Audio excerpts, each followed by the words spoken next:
सम्मानीय मंच नारायण दास साहेब, घनश्याम बापू एवं उपस्थित सभी सावरकुंडला की प्रेमी जनताएं और मेरे परिवार, मेरी माता जी, आज नारायण साहब के आग्रह से मेरा तीसरी बार यहाँ पर बोलने का अवसर मिला है। आपने इस रचकण को पहाड़ बना कर रखा है, बाकी मैं यहाँ की बेटी हूँ और मैं कुछ नहीं हूँ। और सबसे बड़ी बात यह है कि जब मैं पहली बार आई थी और उस समय कबीर जी के बारे में, उसके महत्व के बारे में मैंने बताया था। दूसरी बार जब मेरा यहाँ आना हुआ तो उस समय मैंने कबीर जी की भक्ति पद्धति क्या है, भक्ति भावना क्या है, उस विषय को मैंने चुना था। और इस बार मेरा विषय कबीर की सांप्रत समय में क्या विशेषता है, इसको कहते हैं प्रासंगिकता, कबीर की प्रासंगिकता। मतलब वर्तमान समय में कबीर जी किस तरह हमारे लिए उपयोगी हैं, सीधे साधे शब्दों में कहे तो मैं कबीर जी के ही भाषा में अपने वक्तव्य को रखना चाहूँगी, हिंदी में के माध्यम से ही मैं रखना चाहूँगी, क्योंकि हिंदी मेरी पितृभाषा है, क्योंकि मेरे पिताजी ने मुझे दी हुई भाषा है, तो अपने आप सहजता से ये भाषा मेरे पास आ जाती है। तो इसी भाव से मैं आपके सामने इस विषय को रखने का छोटा सा मेरा एक प्रयत्न है वो मैं करूँगी।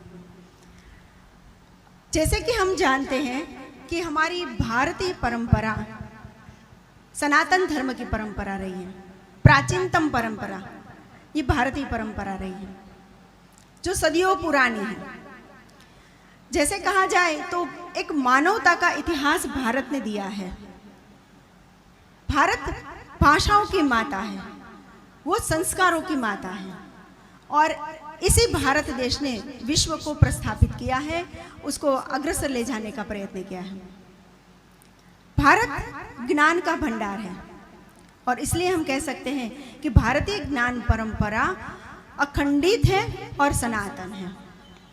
ये मैं इसलिए कहना चाहूँगी क्योंकि हमारे 4 वेद, हमारे 18 पुराण और हमारे 108 उपनिषद, महाभारत, रामायण, गीता जी, ये ऐसे, और इसके अलावा नाथ संप्रदाय, सिद्ध संप्रदाय, जैन संप्रदाय, बौद्ध संप्रदाय, सिख संप्रदाय के धर्म ग्रंथ, ये ऐसे धर्म हैं, ऐसे धर्म ग्रंथ हैं जिन्होंने भारत के ज्ञान को वैश्विक फलक पर रखने का प्रयत्न किया है। और इसका परिणाम हम देखते हैं कि आज योग दिवस जो है वो विश्व योग दिवस के रूप में उभर कर हमारे सामने आया है। ये भारतीयता की वैश्विक स्तर पर पहचान है।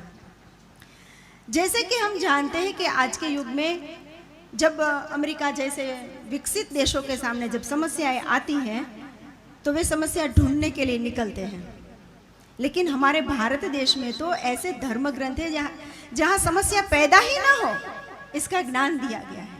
यही भारतीय ज्ञान परंपरा है। और यदि समस्या हो भी तो उसका निराकरण हमारे धर्म ग्रंथ ही हमें दे देते हैं, तो कहीं और ढूंढने की आवश्यकता ही नहीं रहती।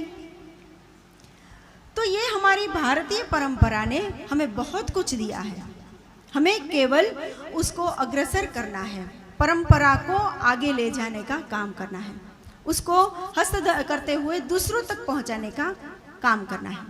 परम अपरम, परंपरा पर अपरा, जहाँ एक हाथ से आई है उसको दूसरे हाथ में देना, यही परंपरा हमारी भारतीयों की रही है। जैसे कि हम जानते हैं कि हमारी परंपरा थी, गुरु परंपरा भी रही है, जहाँ क्या होता था कि एक गुरु जो है वो अपने शिष्यों को ज्ञान देते थे और ये परंपरा चलती थी। धीरे धीरे ये होता था कि राजा भी गुरु के पास जाते थे, और वह हमारे राजा सामान्य नहीं हुआ करते थे, दशरथ जैसे, जनक जैसे राजा हुआ करते थे जो ज्ञानी हुआ करते थे, और उनके हाथ से हमारी परंपरा टिकी है।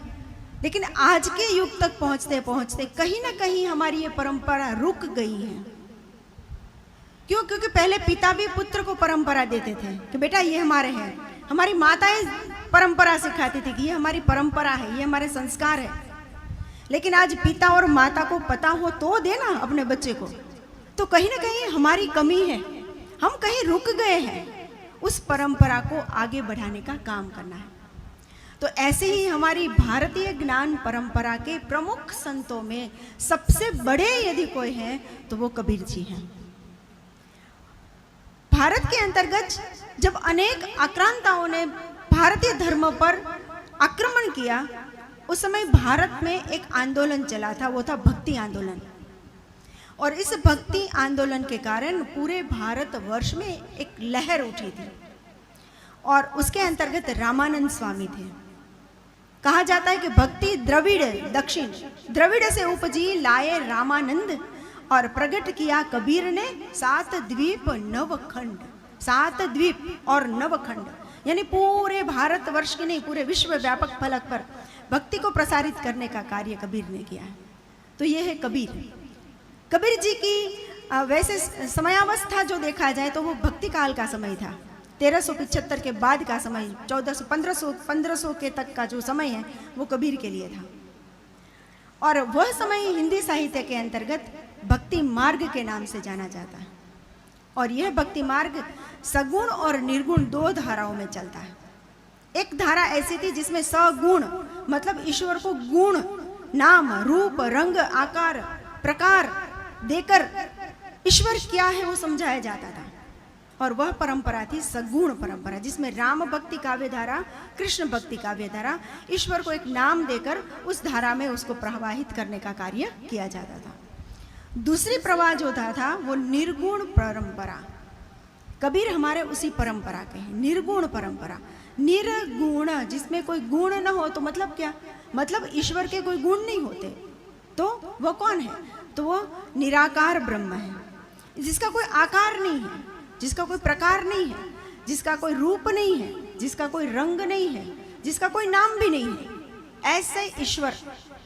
और उसकी परंपरा निर्गुण परंपरा, यानी ईश्वर अनंत है, वो समग्र ब्रह्मांड में व्याप्त है, वो कण कण में व्याप्त है। उसको किसी एक नाम से, एक रूप रंग से नामाभिधान नहीं किया जा सकता।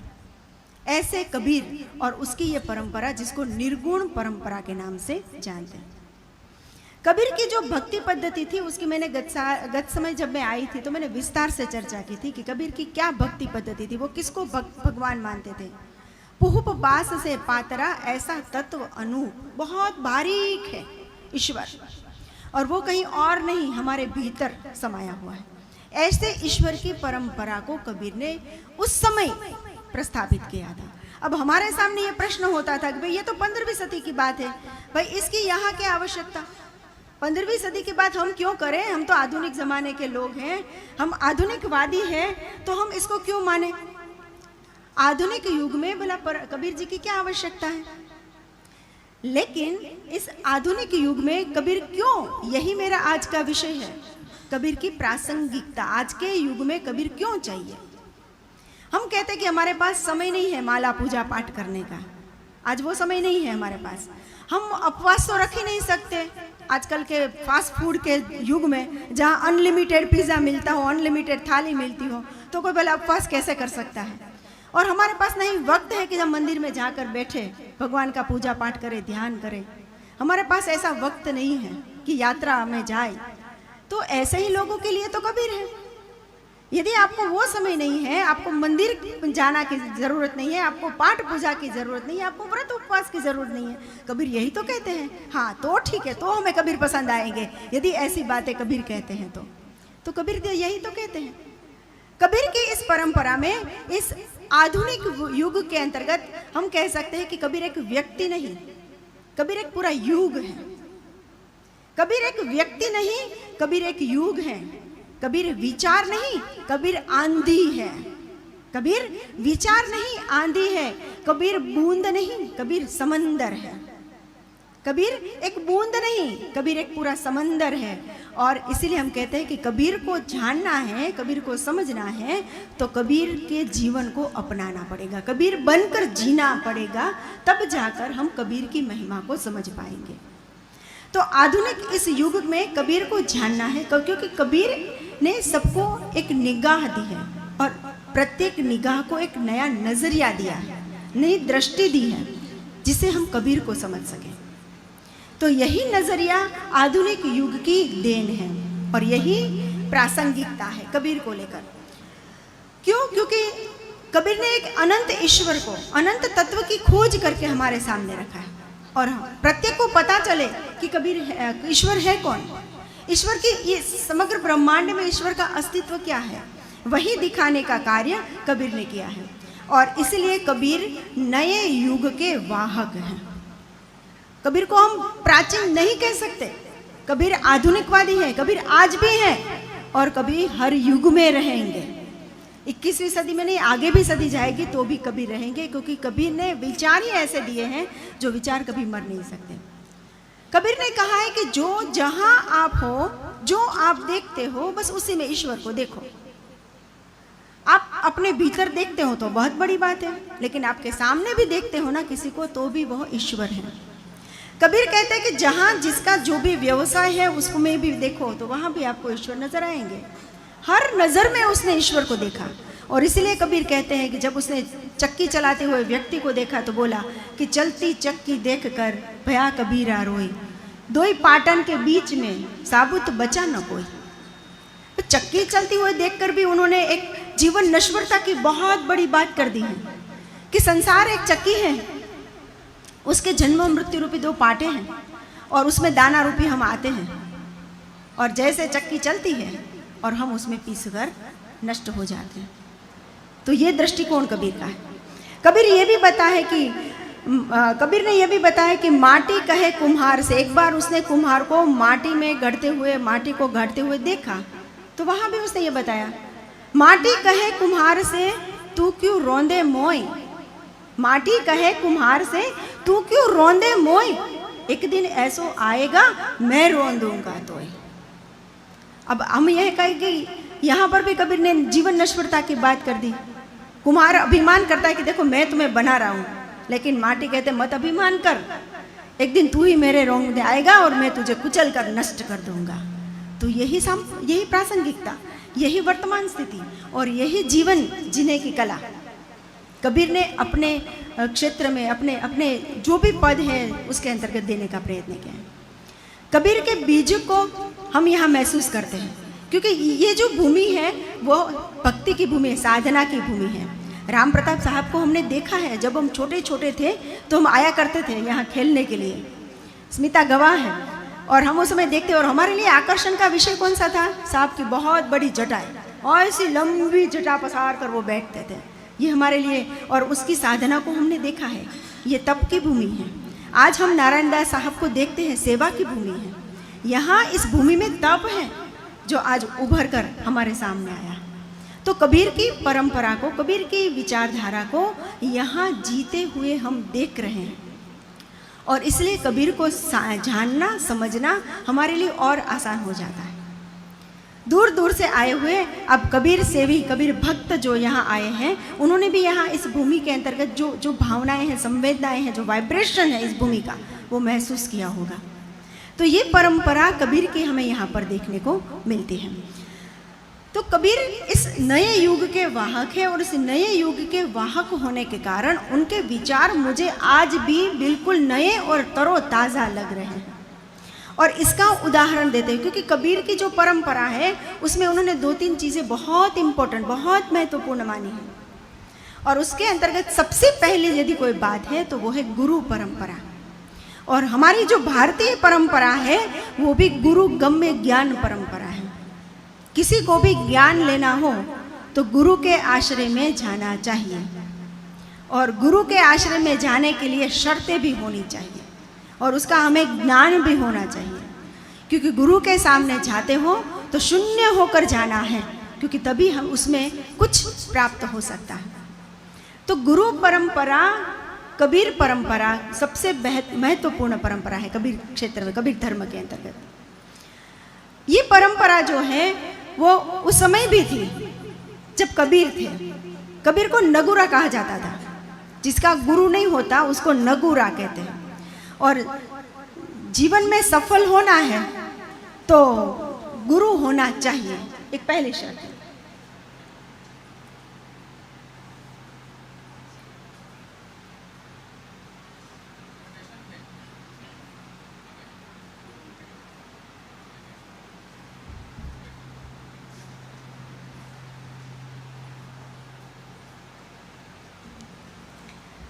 तो कबीर की जो परंपरा है वो गुरु ज्ञान गम्य परंपरा रही है, और इसलिए कबीर को उसके गुरु नहीं थे, इसलिए लोग उसको नगुरा कहते थे और नगुरा करके उसको चिढ़ाते थे, क्योंकि कबीर कुछ उस समय कोई तो पढ़ना लिखना ऐसा था नहीं, पढ़े लिखे तो थे नहीं कबीर। तो एक बार क्या हुआ कि कबीर गंगा घाट पर सोए हुए थे और वहाँ रामानंद स्वामी बहुत सुबह सुबह वो निकलते थे ब्रह्म मुहूर्त में। तो वहाँ कबीर जी सोए हुए थे और उसका पैर लग गया, रामानंद स्वामी का पैर लग गया कबीर जी को और बोल गए राम। और कबीर जी तो खुश हो गए कि वाह, मुझे गुरु का अंगूठे का स्पर्श भी हो गया और गुरु मंत्र भी मिल गया। और वो नाचने लगे और लोगों के बीच जाकर मुझे गुरु मिल गए, मुझे गुरु मिल गए। तो कहा इस नगुरे के गुरु कौन हो सकते हैं? तो पूछे कौन है तुम्हारे गुरु? तो कहे मेरे गुरु रामानंद हैं। तो सब गए शिष्य रामानंद जी के पास कि नहीं आप इसको गुरु, आप अपना शिष्य नहीं स्वीकार कर सकते। यदि उसको शिष्य स्वीकार करेंगे तो हम आपके शिष्य नहीं रहेंगे। तो स्वामी जी कहते हैं कि मैंने तो किसी को गुरु शिष्य नहीं बनाया। तो वो तो कबीर नाच कर कह रहा है कि मुझे गुरु मिल गए, बुलाओ उसको। बुलाया। उस समय रामानंद स्वामी मानसी पूजा कर रहे थे, मानसिक रूप से पूजा कर रहे थे, भगवान की पूजा। और मानसी पूजा में प्रत्यक्ष नहीं होती, वो मन से ही होती है। और उस समय वो भगवान को नहलाना, वो उसको वस्त्र पहनाना, फिर उसने मुकुट पहनाया। फिर मानस में आया कि हार पहनाना तो भूल गए, अब मैं हार कैसे पहनाऊँ? अगर मैं हार पहनाऊँ तो मुकुट निकल जाएगा। तो वो कश्मकश में थे। तो बाहर से कबीर जी बोले ऐसा करो, गांठ खोल दो हार की और हार पहना लो। और वही किया उसने। फिर सोचा कि ये कौन बोला? तो कहते कौन है ये? तो ये कबीर है। बाहर आकर रामानंद स्वामी ने कबीर को गले से लगा लिया कि इससे बड़ा कोरा मेरा शिष्य हो ही नहीं सकता। जो शिष्य अपने गुरु के मन की बात जान ले, इससे बड़ा कोई शिष्य हो ही नहीं सकता। और रामानंद स्वामी ने कबीर को अपना शिष्य स्वीकार लिया। तो उस समय कहते हैं कबीर कि भला हुआ जो गुरु मिला, नहींतर होती हानि। देखो इतने बड़े विद्वान हैं कबीर जी, हम उसको परम भक्त परम श्रेष्ठ मानते हैं। वो भी ये बताते हैं कि भला हुआ जो गुरु मिला, नहींतर होती हानि। तो सोच लो, हमारे गुरु नहीं है तो गुरु बना लो किसी न किसी को, क्योंकि जीवन में हर एक क्षेत्र में गुरु होने चाहिए। और दत्तात्रेय के तो 22 गुरु थे, एक और गुरु लगने को तो कोई फर्क नहीं पड़ेगा, हमारे ज्ञान में बढ़ोतरी भी होगी।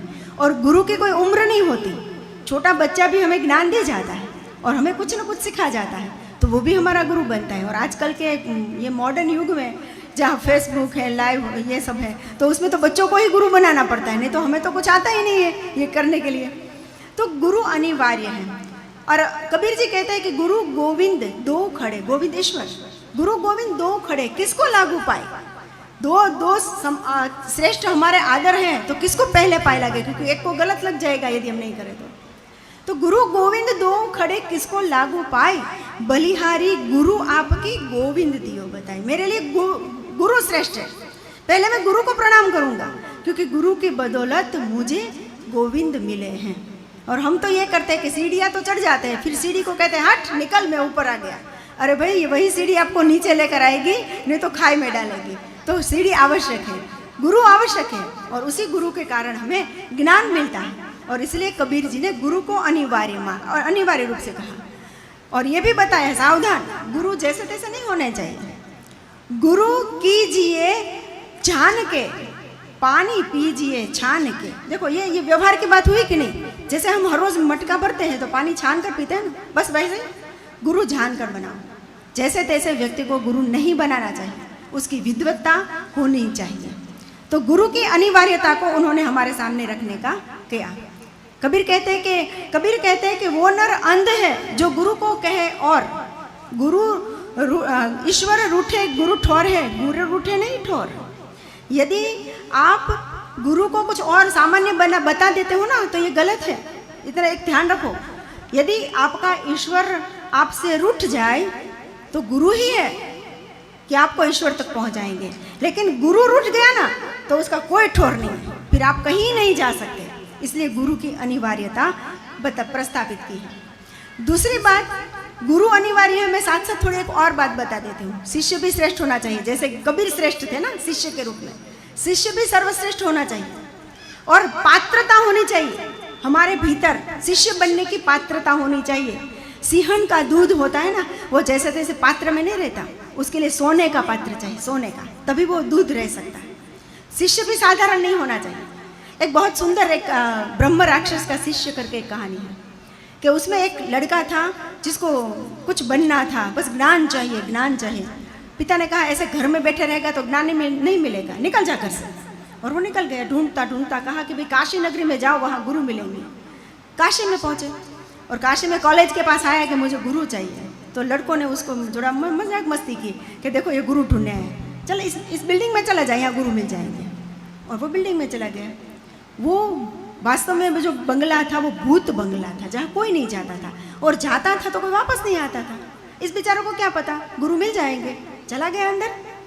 जैसे अंदर गया तो देखा कि 7 माल की मंजिली है और उसमें अच्छी अच्छी खुशबू आ रही है। पहले माल में गए तो अच्छी सब सुविधाएं रखी हुई है, एकदम नेट एंड क्लीन, सब कुछ सुघड़ स्वच्छ है। ऊपर गया, कोई नहीं दिखा। और ऊपर तीसरे मंजिले में गया, कोई नहीं दिखा। संगीत की आवाज़ मधुर सुनाई देती है। चौथे मंजिले पर गया तो वाद्य पड़े हुए थे लेकिन कोई बजा नहीं रहा था। आगे गया, सौंधी सौंधी खुशबू आ रही थी, कोई खाना पका रहा है, शायद ऊपर होंगे। ऐसे करते करते वो 7वें मंजिले पर चला गया और वहाँ किसी व्यक्ति को पीठ करके हुए साधना में रत देखा। हाँ, मिल गए गुरु, यही मेरे गुरु हो सकते हैं। एक हृदय के भाव जो आपको जोड़ते हैं। मिल गए मुझे गुरु। और बैठा रहा कि जब तक गुरु पीठ करके ना मेरे सामने चेहरा ना करे मैं बैठा रहूँगा। बैठा रहा। गुरु उठे, अरे देखा ये कौन है तू? मैं आपके शिष्य बनने आया हूँ, मुझे ज्ञान चाहिए। कैसा ज्ञान? बस मुझे मेरे ज्ञान की पिपासा है, निकल जाए यहाँ से। नहीं गुरुजी, मैं ज्ञान लिए बगैर नहीं जाऊँगा। मर जाएगा मंजूर, लेकिन मैं ज्ञान लिए बगैर नहीं जाऊँगा। कहा बैठ, 12 साल लगेंगे, कोई बात नहीं। बिठा दिया सामने और सामने बैठकर शुरू किया एक ग्रंथ, कभी शस्त्र विद्या, कभी शास्त्र विद्या, कभी संगीत विद्या, कभी पाक शास्त्र, सब कुछ। 1 साल, 2 साल, 3 साल, 12 साल बीत गए, पता ही नहीं चला। गुरुजी ने कहा आज बैठो मेरे सामने, हम साथ में भोजन करेंगे। कहेंगे साथ में भोजन करेंगे, आज तेरा अंतिम दिवस है, आज तू यहाँ से जाएगा। तो भोजन करने के लिए बैठे और खिचड़ी आई, लेकिन खिचड़ी में घी नहीं था। गुरुजी ने कहा ये घी कहाँ है? बिना घी के तो खिचड़ी खाते नहीं हम। तो शिष्य ने कहा चलो मैं लेकर चला आता हूँ। अरे बैठ। और गुरुजी का हाथ लंबा होता गया और घी की कटोरी लेकर वापस आ गया।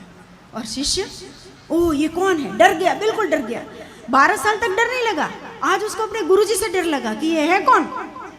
गुरुजी ने कहा डरो मत बेटा, मैं तेरा गुरु हूँ और आज तेरा अंतिम पाठ में जो पढ़ा रहा है, आज मैं तुझे वरदान देता हूँ कि तथास्तु। और अपना हाथ उसके मस्तिष्क में रखते हैं और उसके रोम रोम में चेतना व्याप्त हो जाती है।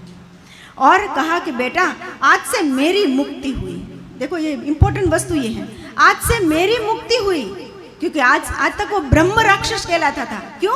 क्योंकि उसे कोई योग्य शिष्य नहीं मिला था, इसलिए गुरु की गति नहीं हुई थी। गुरु को गति लेनी है ना तो उसको योग्य शिष्य पैदा करना पड़ेगा।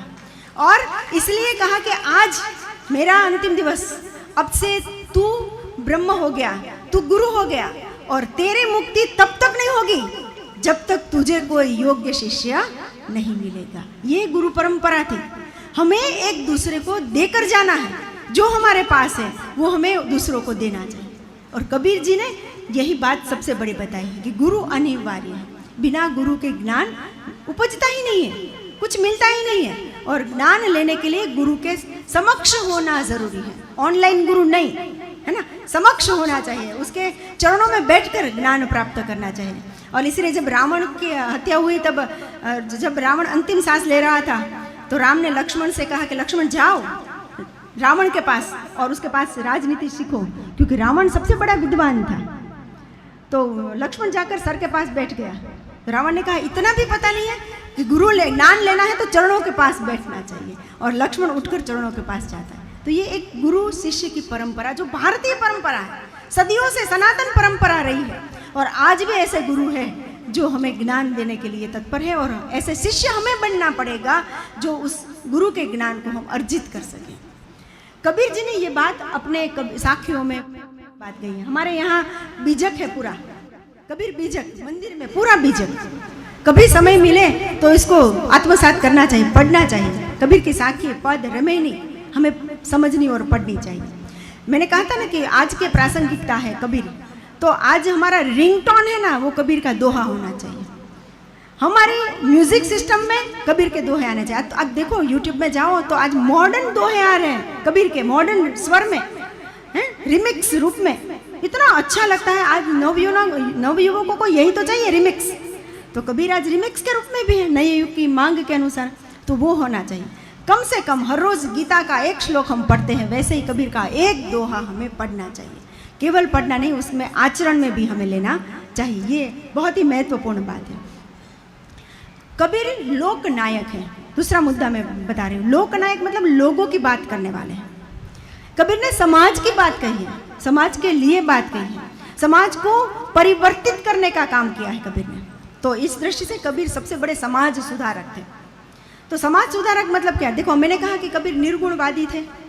वो ईश्वर को नहीं मानते थे कि भाई मूर्ति पूजा नहीं होनी चाहिए, जाति भेद नहीं होने चाहिए, ये बाह्य आडंबर तो बिल्कुल नहीं होने चाहिए। कबीर इस पक्ष में नहीं थे। और यही बात उन्होंने अपने साखियों के माध्यम से कही है। वो कहते हैं कि मुंड मुंडाए हरि मिले तो हर कोई ले मुंडाए, मुंड मुंडाए हरि मिले तो हर कोई ले मुंडाए, पर बार बार मुंडवाने से भेड़ न वैंकुट जाए। ये भेड़िया भी बार बार मुंडवाता है, लेकिन वो वैंकुट नहीं जाता है। बार बार मुंडन करने से, आप मानते हैं कि मुंडन करने से ईश्वर प्राप्ति होती है, तो ऐसे मुंडन करने से ईश्वर प्राप्ति नहीं होती। कबीर ने समाज में आ रहे परिवर्तन को बताया। पत्थर पूजे हरि मिले तो मैं पूजू पहाड़, पत्थर पूजे हरि मिले तो मैं पूजू पहाड़, ताते तो चक्की भली पीस पीस खाए संसार। मूर्ति पूजा का विरोध किया। क्यों किया वो मैं बाद में बताती हूँ। तो मूर्ति पूजा नहीं होनी चाहिए, बाह्याडंबर नहीं होना चाहिए।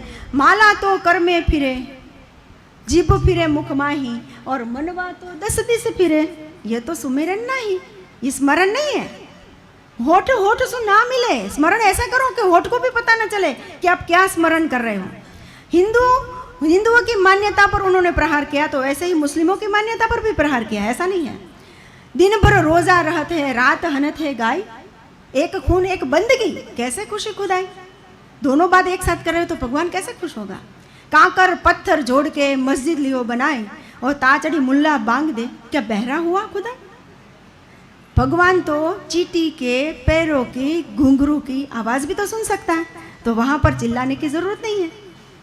तो कबीर ने ये बात बताई कि मन ना रंगाए जोगी कपड़ा रंगाए। कपड़ा रंगने से मन नहीं रंग जाता, कोई आवश्यकता नहीं। क्यों ऐसा कहा? देखो, कई लोग ऐसा मानते हैं कि कबीर नास्तिक हैं, कबीर ने ये बताया है कि वो ईश्वर में नहीं मानना चाहिए। नहीं, कबीर नास्तिक नहीं, वो इन सबसे कहीं ऊपर थे। जो इन भक्ति भावना से ऊपर होते हैं ना, उसको इसकी आवश्यकता नहीं होती। मेरे गुरुजी ने एक बार आए थे श्रावण मास में, तो मैं अभिषेक कर रही थी, तो मेरे घर पधारे थे। तो मैंने कहा, गुरुजी आप आइए ना अभिषेक के लिए।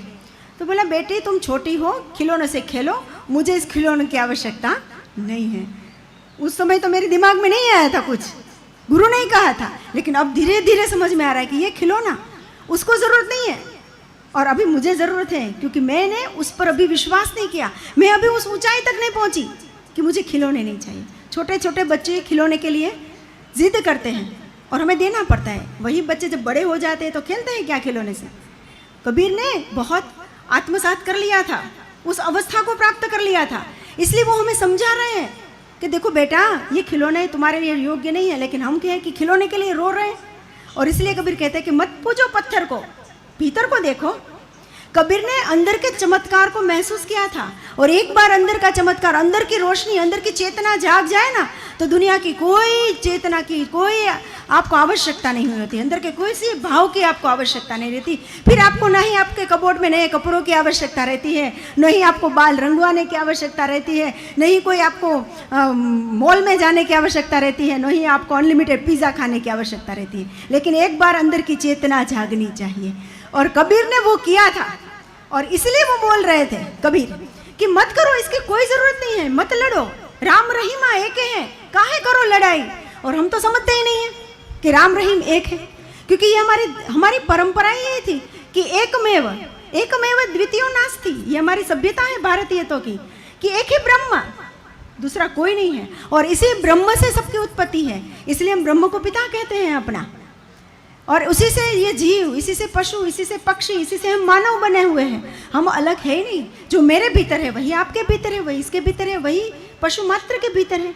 हम में और उसमें कोई फर्क नहीं है। तो हम क्यों अलग अलग झगड़ा करते हैं, धर्म के नाम पर लड़ाई करते हैं? लेकिन हमें इसके लिए थोड़ा ज्ञान लेना पड़ेगा कबीर जी का। और इसलिए कबीर निर्गुणवादी थे और हमें उस ऊंचाई तक पहुंचने के लिए कबीर के एक एक शब्द को समझना पड़ेगा। तब जाकर हम कबीर की विचारधारा को आत्मसात कर पाएंगे, अन्यथा नहीं कर पाएंगे। तो कबीर ने समाज को सुधारने का बहुत बड़ा उस समय काम किया था। अब देखो, ये आज भी जो कबीर ये कहते हैं कि क्या वो आज से कम है? आज भी प्रासंगिक है कि नहीं कबीर की ये बातें? तो यही तो कबीर जी की विशेषता है, प्रासंगिकता को। कबीर जी ने क्षणभंगुरता बताई, लोगों को समझाया। कबीर घूमे हैं, एक एक व्यक्ति पर के पास गए हैं, घूम घूम कर चिल्ला चिल्ला कर कहा है, समझो मानव जन्म की महत्वता क्या है। क्यों ईश्वर ने हमें मनुष्य का जन्म दिया है। एक क्षण का जीवन है हमारा, मिट जाएंगे हम क्षण में। कल थे नहीं थे हो जाएंगे हम, लेकिन हम अपना अस्तित्व मिटाने के लिए तैयार नहीं, हम अपने अभिमान को छोड़ने के लिए तैयार नहीं। कबीर कहते हैं कि जल में कुंभ, कुंभ में जल, जल में कुंभ, कुंभ में जल। मिट्टी का घड़ा है, हमने पानी में डुबोया, क्या हुआ? जल में कुंभ और कुंभ में जल, बाहर भीतर पानी, बाहर भीतर पानी, फूटा कुंभ, जल जल में समाना। ये हमारा घड़ा है, इसके अंदर पानी है, बाहर पानी है। ये मिट्टी का घड़ा फूटेगा, पानी पानी में विलीन होगा। ये समझो, ये बात कबीर ने बताने का प्रयास किया है। माली आवत बेचकर कलियन करी पुकार।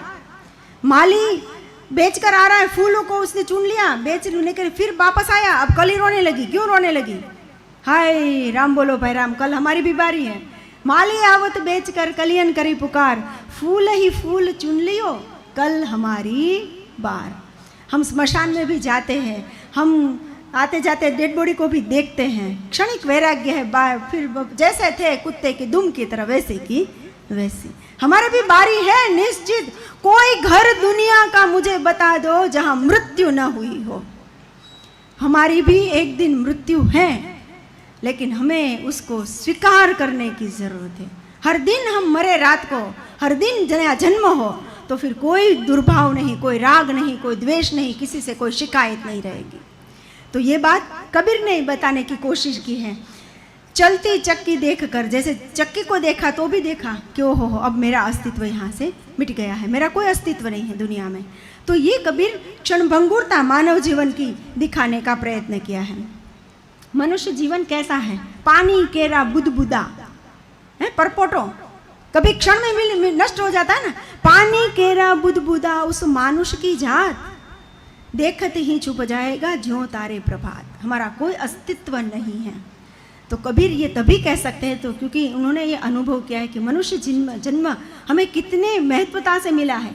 84 लाख योनि, और उसमें एक एक के बाद एक जन्म लेने के बाद एक मनुष्य का जन्म, और इतना अच्छा घर कुटुंब परिवार शरीर हमें प्राप्त होता है, हुआ है। क्या चाहिए हमें और? ऐसा सुंदर शरीर हमें मिला है और ऐसे सुंदर मनुष्य जन्म मिला है 64 योनि को गुजरने के बाद। लेकिन हम फिर यहाँ आकर भूल जाते हैं और खाने पीने सोने में अपना जीवन नष्ट कर देते हैं। तो कबीर कहते हैं ये अलग गलत है। पुनरपि जन्मम पुनरपि मरणम पुनरपि जननी जठरे शयनम। फिर हम भूल जाते हैं तो फिर वो 84 लाख का फेरा फिर शुरू हो जाएगा हमारा। यदि संभल गए तो हमारा कल्याण, हमारे परिवार का कल्याण। किसी परिवार में कोई छोटा या बड़ा लड़का योगी साधु बनना चाहता है तो कई जन्मों के संस्कार होंगे उसमें, तब जाकर वो साधु बनने का प्रयत्न करता है। मेरी एक फ्रेंड है रमीला, जानते हम रमीला पटेल, उसका छोटा बेटा वो कहता है कि साधु होने के लिए तैयार है। मैंने कहा कितना पुण्य है तुम्हारा कि तुम्हारी कोख से कैसा बेटा तुमने जन्म दिया है तुमने कि तुम्हारा बेटा साधु होने जा रहा है। अनेक एक जन्म के पुण्य से साधु नहीं हुआ जाता, अनेक जन्मों के पुण्य एकत्रित होने के बाद साधु बनने का अवसर प्राप्त होता है। तो ये सौभाग्य की बात है। और एक बार एक कुल कुटुंब में कोई साधु पैदा हो गया, उसकी 84 पीढ़ी परत हो जाती है, श्रेष्ठ हो जाती है, उसको पुण्य मिल जाता है, अपने आप उसकी पीढ़ी को वो पुण्य प्राप्त हो जाता है। तो ऐसा मनुष्य जन्म हमें मिला है। तो वो जन्म हमें गंवाना नहीं है। ये कबीर जी बताने की कोशिश करते हैं कि मनुष्य को अपने जीवन को क्षण क्षण जीना है और उसकी अहमियत क्या है उसको देखते हुए जन्म है। हमारे आने का, यहाँ आने का मतलब क्या है, क्यों हमें मनुष्य जन्म मिला, क्यों हमें यही शरीर मिला, क्या कारण है, क्यों हम आए हैं, बस इतना हमें अंदर ही अंदर हमें आत्मसात करना है तो ये बात समझ में आ जाएगी। एक बार मैं सुरेंद्र नगर के पास एक गांव है, वहाँ मैं गई थी उसके मुखिया के घर। तो वहाँ एक बुढ़िया थी, करीब 95 साल की होंगी, एक कोने में अपना खटिया में सो रही थी आराम से। और मैं उठकर उनके पास गई, प्रणाम किया और बैठो बेटी, और मैं बैठी। और मैंने पूछा कि बा आपकी उम्र कितनी है? तो उसने बताया कि 45 साल। तो मैं तो थोड़ा चौंक गई कि भाई 45 की लगती तो नहीं है, शायद वो पढ़ी लिखी नहीं है तो उसको नहीं पता होगा कि कितने साल की, ऐसे ही बोल दिया होगा। तो फिर उसने जो मेरे सामने जो तत्वबोध और जो तत्व ज्ञान और जो बात उसने शुरू की, उसने मुझे कहा कि तुम्हें लगा ना कि मैं अपने आप को 45 साल की क्यों बोल रही हूँ? तो बेटी, मैंने जब से ये जानना शुरू किया ना कि ये जीवन क्या है, हमारा और जन्म क्यों हुआ है, तब से ही मेरा पहला साल शुरू हुआ। 45 साल से मैं जानती हूँ कि मेरा इतना जीवन है।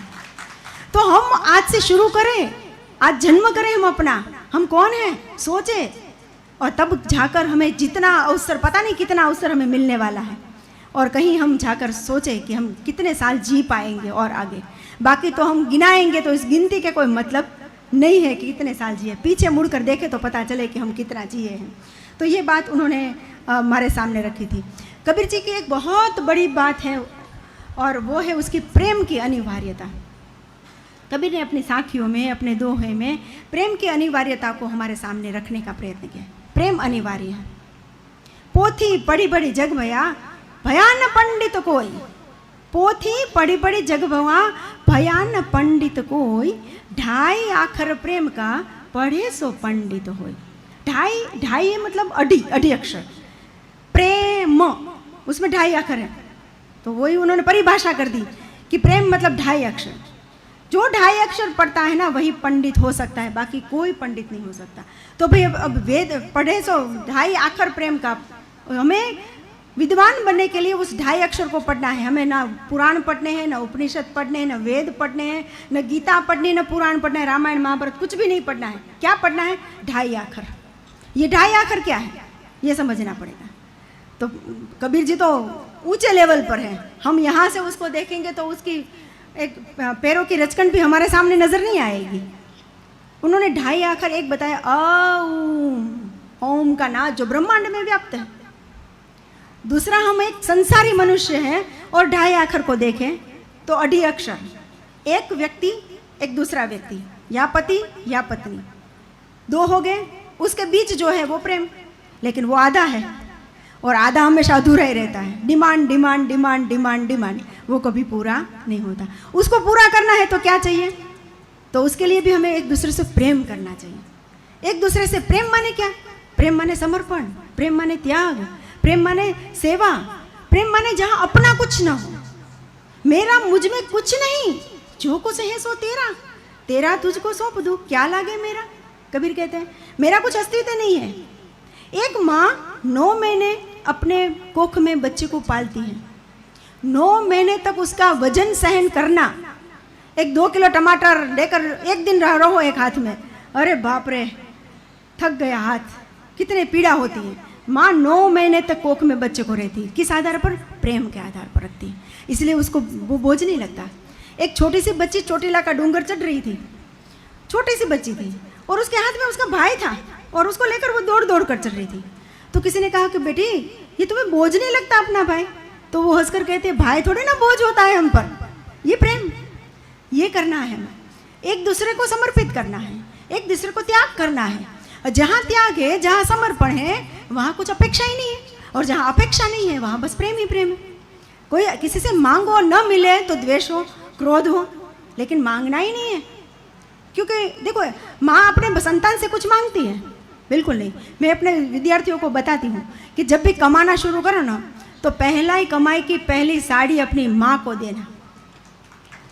अपनी माँ ने, जिस माँ ने तुम्हें जन्म दिया है उस माँ को तुम साड़ी लेकर जाना, और वो कहेंगी अरे पागल है, मुझे क्या जरूरत थी साड़ी की, यही शब्द बोलेगी तुम्हारी माँ। मुझे साड़ी की कोई ज़रूरत नहीं है। ये प्रेम है, क्योंकि माँ को बालक से कोई अपेक्षा नहीं होती।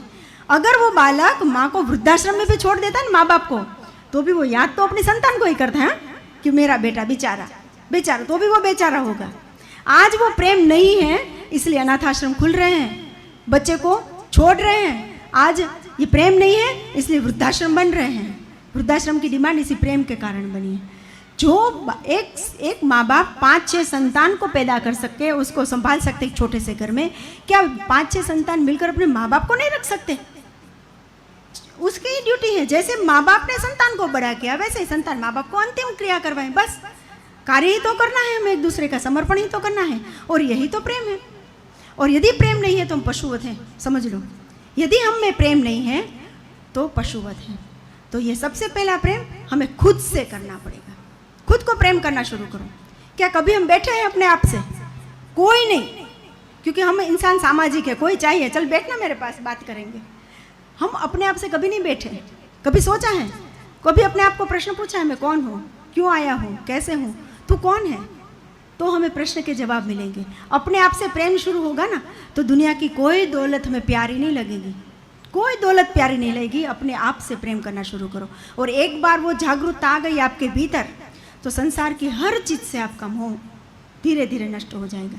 फिर किसी से कोई राग द्वेष नहीं, किसी से कोई ईर्ष्या नहीं।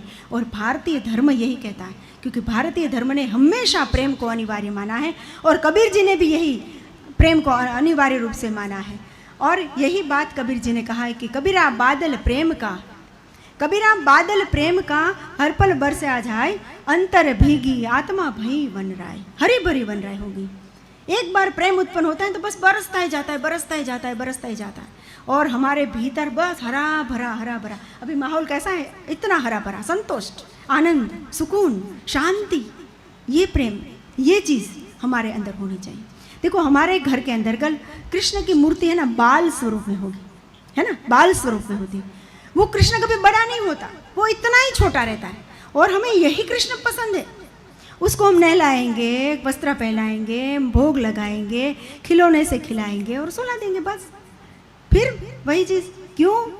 क्योंकि एक माँ का मातृत्व का स्वरूप है, और वो जो स्वरूप है ना, वो मातृत्व भाव, उसमें कभी कोई अपेक्षा नहीं होती। इसलिए हम अपने भगवान को भी अपना बालक मानकर उसकी पूजा करते हैं। वो कितनी भी बड़ी उम्र की क्यों ना हो, वो अपने कृष्ण को लाल बनाकर जो दुलारती है ना, वही सच्चा प्रेम है, जिसमें कोई अपेक्षाएं नहीं, कोई डिमांड नहीं है। और ये प्रेम कबीर कहते हैं एक दूसरे से करना शुरू करें तो दुनिया की कोई ताकत नहीं है हमें कि हमारी शक्तियों को तोड़ सके, खंडित कर सके, और हमें कोई सार कर सके। किसी में ताकत नहीं है। तो ये प्रेम की बात कबीर ने कही। आपको मैं एक बात बताऊं, कबीर है ना, वो सबसे बड़े मोटिवेटर स्पीकर हैं। उसने इतना मोटिवेशन दिया है, इतना मोटिवेशन दिया है, यदि हम समझे तो। देखिए, कबीर का एक एक दोहा है ना, वो एक एक मंत्र है, एक एक सूत्र है सफलता का।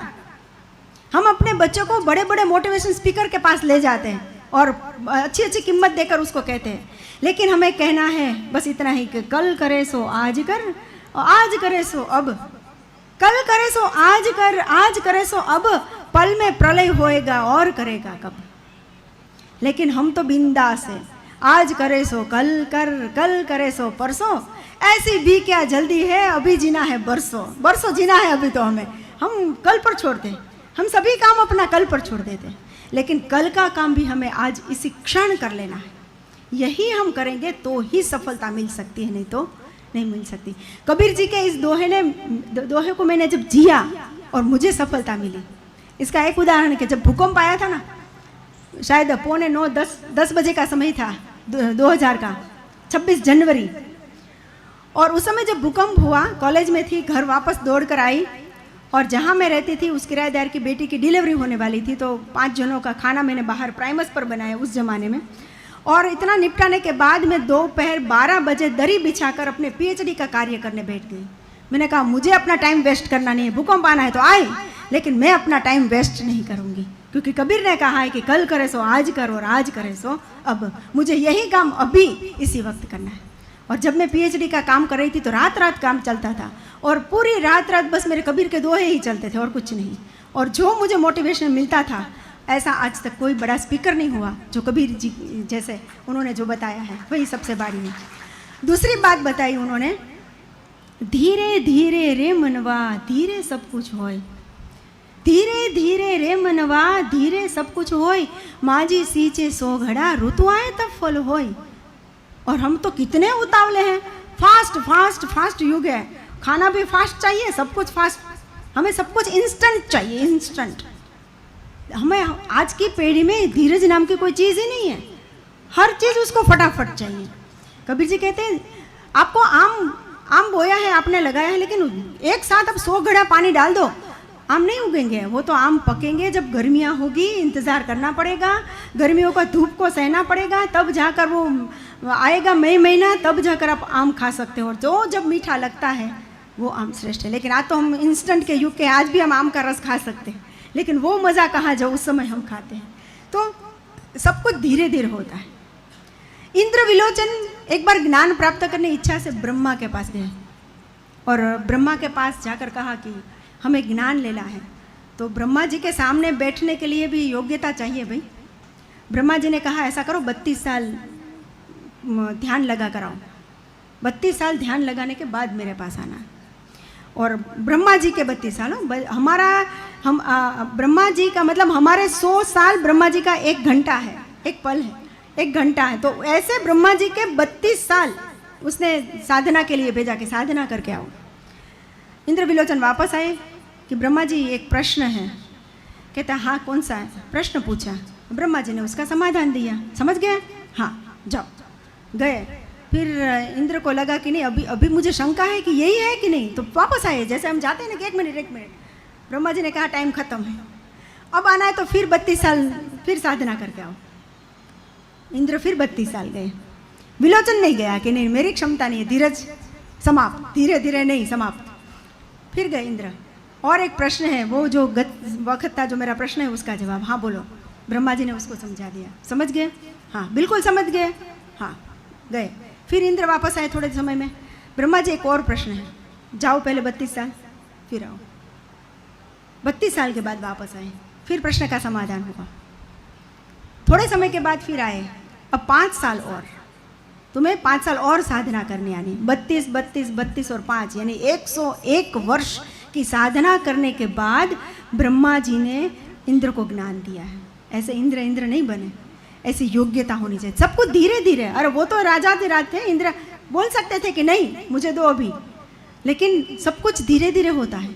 और वही धैर्यता हमें अपने आप में प्राप्त करनी चाहिए, तभी हम कर पाएंगे, अन्यथा नहीं। कबीर कहते थे करता सा तो क्या किया, अब करी क्यों पछताई।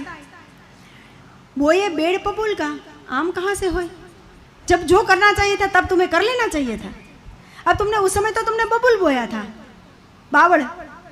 अब तू अपेक्षा रखता है कि मुझे आम मिले। जैसा करेगा वैसा ही तो भरेगा तू। तो जो तू करेगा वही तुझे मिलेगा, ये सबसे बड़ा मोटिवेशन है। तो तू अभी से सोच ले कि मुझे आम खाना है तो मुझे अपना आम का वृक्ष बोना पड़ेगा। ये बहुत महत्वपूर्ण बात है। पीछे पछताने से कुछ नहीं होगा, पीछे तो केवल पछतावा रह जाएगा। अब सफ़ेद बाल आए हैं तो सोचना पड़ेगा अरे बाप रे पूरी जवानी निकल गई, क्या पाया मैंने, अरे यार कर लिया होता तो कितना अच्छा होता, ये कर लिया होता तो कितना अच्छा। लेकिन अब क्या, अब वो समय बीत चुके हैं, एक अवस्था दूसरी अवस्था से अब निकल चुके हो, अब इसका कोई अब अर्थ नहीं है। परीक्षा थी तब ध्यान नहीं दिया पढ़ाई में, अब रिजल्ट आया है पछता रहे, फेल हो गया। और फेल होकर सीधी बात करते कि सुसाइड कर लेंगे। क्यों भला, जो करना चाहिए था उस समय नहीं किया। आजकल एक नया सिस्टम आया है, सब परिवार सुसाइड कर लेते हैं। छोटा सा बच्चा है उसको भी मार कर मरते हैं। क्यों, कोई व्यवसाय में कोई खोट हो गई मर जाते हैं। अरे क्यों, यदि ऐसा रहे मानसिकता तो कोई भीख मंगे, कोई सड़क पर रहने वाला ही नहीं मिलता दुनिया में। क्यों इतने कमजोर हम मन से हैं। और इसी को बताने के लिए कबीर ने मन को मजबूत करने की बात करी है। माया मरी मन मरा, मर मर गया शरीर, आशा तृष्णा ना मरी, कह गया संत कबीर। सब कुछ माया, हमारी मोह माया जाती ही नहीं है। हम अपने समय पर जागते ही नहीं है। एक बार एक बहुत बड़ा भक्त था और मंदिर में सेवा पूजा करता था। तो एक बार उसको स्वप्न आया और स्वप्न में जो जिस मूर्ति की वो पूजा करता था ना, हर रोज देखता था, वो भगवान साक्षात बनकर स्वप्न में आए और कहा कि देखो आज मैं आऊँगा तेरे द्वार पर, आज मैं मंदिर में आने वाला हूँ, चौकन्ने रहना। और अरे ये तो स्वप्न था, अरे भगवान तो मुझे लगा कि भगवान आ गए, लेकिन स्वप्न में आए, सुबह का स्वप्न सच होता है, कहीं आ गए तो नहीं नहीं नहीं नहीं, कोई किसी से मैं बात करूँगा तो लोग मुझे पागल कहेंगे, या पागल है, भगवान थोड़ी ना आता है। लेकिन कहा चलो, उसके मित्र भक्त थे, बताए कि ऐसा मुझे स्वप्न आया है। अरे हाँ आया है तो भगवान आ भी सकते हैं। ऐसा करते कि मंदिर को हम चकाचक कर देते। कितने समय से हमने मंदिर साफ नहीं किया, और सब ने मिलकर इतना अच्छा रगड़ रगड़ कर मंदिर साफ किया, रंगोली वंगोली सजाई। भगवान आएंगे तो खाएंगे क्या, तो चलो अच्छा भोग बनाते हैं। भोग बनाया, शाम हो गई, भगवान नहीं आए। अरे तेरे भगवान कुछ नहीं आने वाले, हमें तो थका दिया काम करवा करा के, चलो कोई भगवान नहीं आता है, चलो हम भोज कर लेते हैं। सब ने मिलकर भोजन कर लिया और रात को जल्दी सो गए। चलो थक गए हैं भाई, नहीं भगवान आया तो, अरे नहीं आएगा तेरा भगवान, मैं कहता हूँ ना, नींद नहीं आ रही, सब सो गए। अरे भगवान आएगा तो, देखो आवाज़ आ रही है, उठाया, देखो आवाज़ आ रही है। अरे नहीं बादल गड़े रहे हैं, जल्दी सो जा, कोई भगवान भगवान नहीं होता, कोई नहीं आता। ये लगा कि नहीं रथ आ रहा है भगवान का। अरे अब तो पैरों क्या हटा रहे, और उठना, भगवान आ रहे हैं, सो जा, चुप सो जा, कोई भगवान भगवान नहीं आ रहे। सो रहा, सुबह उठे, देखा रथ के पहिए हैं, भगवान के चरण हैं। ओ मेरे भगवान आए, मुझे लगा था क्या आ रहे हैं, मैं जगा नहीं, जग लेता तो। लेकिन अब क्या, अब पछताने से क्या, जब चिड़िया चुग गई खेत, जब खेत चुग रही थी तब देखना चाहिए था। लगा भगवान आए तो जाग क्यों नहीं गया। सच्ची बोलना दिल पर हाथ रखकर, हमें भी भगवान 4 बजे 5 बजे सुबह जगाते कि नहीं जगाते, लेकिन हम जागते नहीं हैं। जो जिसको भी जगाता है ना, एक क्षण में उठकर बैठ जाओ, यही संकेत है कि आपको अंदर से आपका ही परमात्मा आपको जगा रहा है। इससे बड़ा कोई क्षण नहीं है कि एक बार कोई सुबह अर्ली मॉर्निंग ब्रह्म मुहूर्त में आपको कोई उठाता है। किसी की ताकत है उठाने की, आपको कोई उठाता है तो निश्चित ही वो आपके भीतर का परमात्मा आपको जगा रहा है कि मैं आया हूँ, और वो हमारे भीतर है, कहीं और जाने की ज़रूरत नहीं है। कबीर कहते हैं कि मन ना रंगाए जोगी कपड़ा रंगाए। मन को रंगने की ज़रूरत, कपड़े रंगने से कुछ नहीं होगा, मन को रंगाओ, मन को मजबूत करो, क्योंकि मन के ही हारे हार और मन के ही जीते जीत। हम मन से ही तो सब कुछ करते हैं, मन से ही तो हम रोगी हैं। एक बार रोग आ जाए, कैंसर जैसा भी, ताकत नहीं है कि मनुष्य को मार सके, क्योंकि मन ही उसको भगा लेता है। हमारे इंद्रिय, मन, बुद्धि और फिर आता है आत्मा। अब प्रश्न होता है कि इसमें से श्रेष्ठ कौन, साधन है वो श्रेष्ठ है, इंद्रिया श्रेष्ठ है, मन श्रेष्ठ है, बुद्धि श्रेष्ठ है, या आत्मा श्रेष्ठ है। देखो आपके सामने एक बहुत सुंदर पुष्प आया है, इतना सुंदर, उसमें सुगंध भी है, चमक भी है, आहा हा, आप उसको लेते हैं, कितना घुमा कर देखते हैं, उसको सूंघते हैं, है ना। उसको देखकर ऐसा लगा कि ऐसा तो कोई, मैंने आज तक ऐसा पुष्प नहीं देखा, कितना सुंदर है।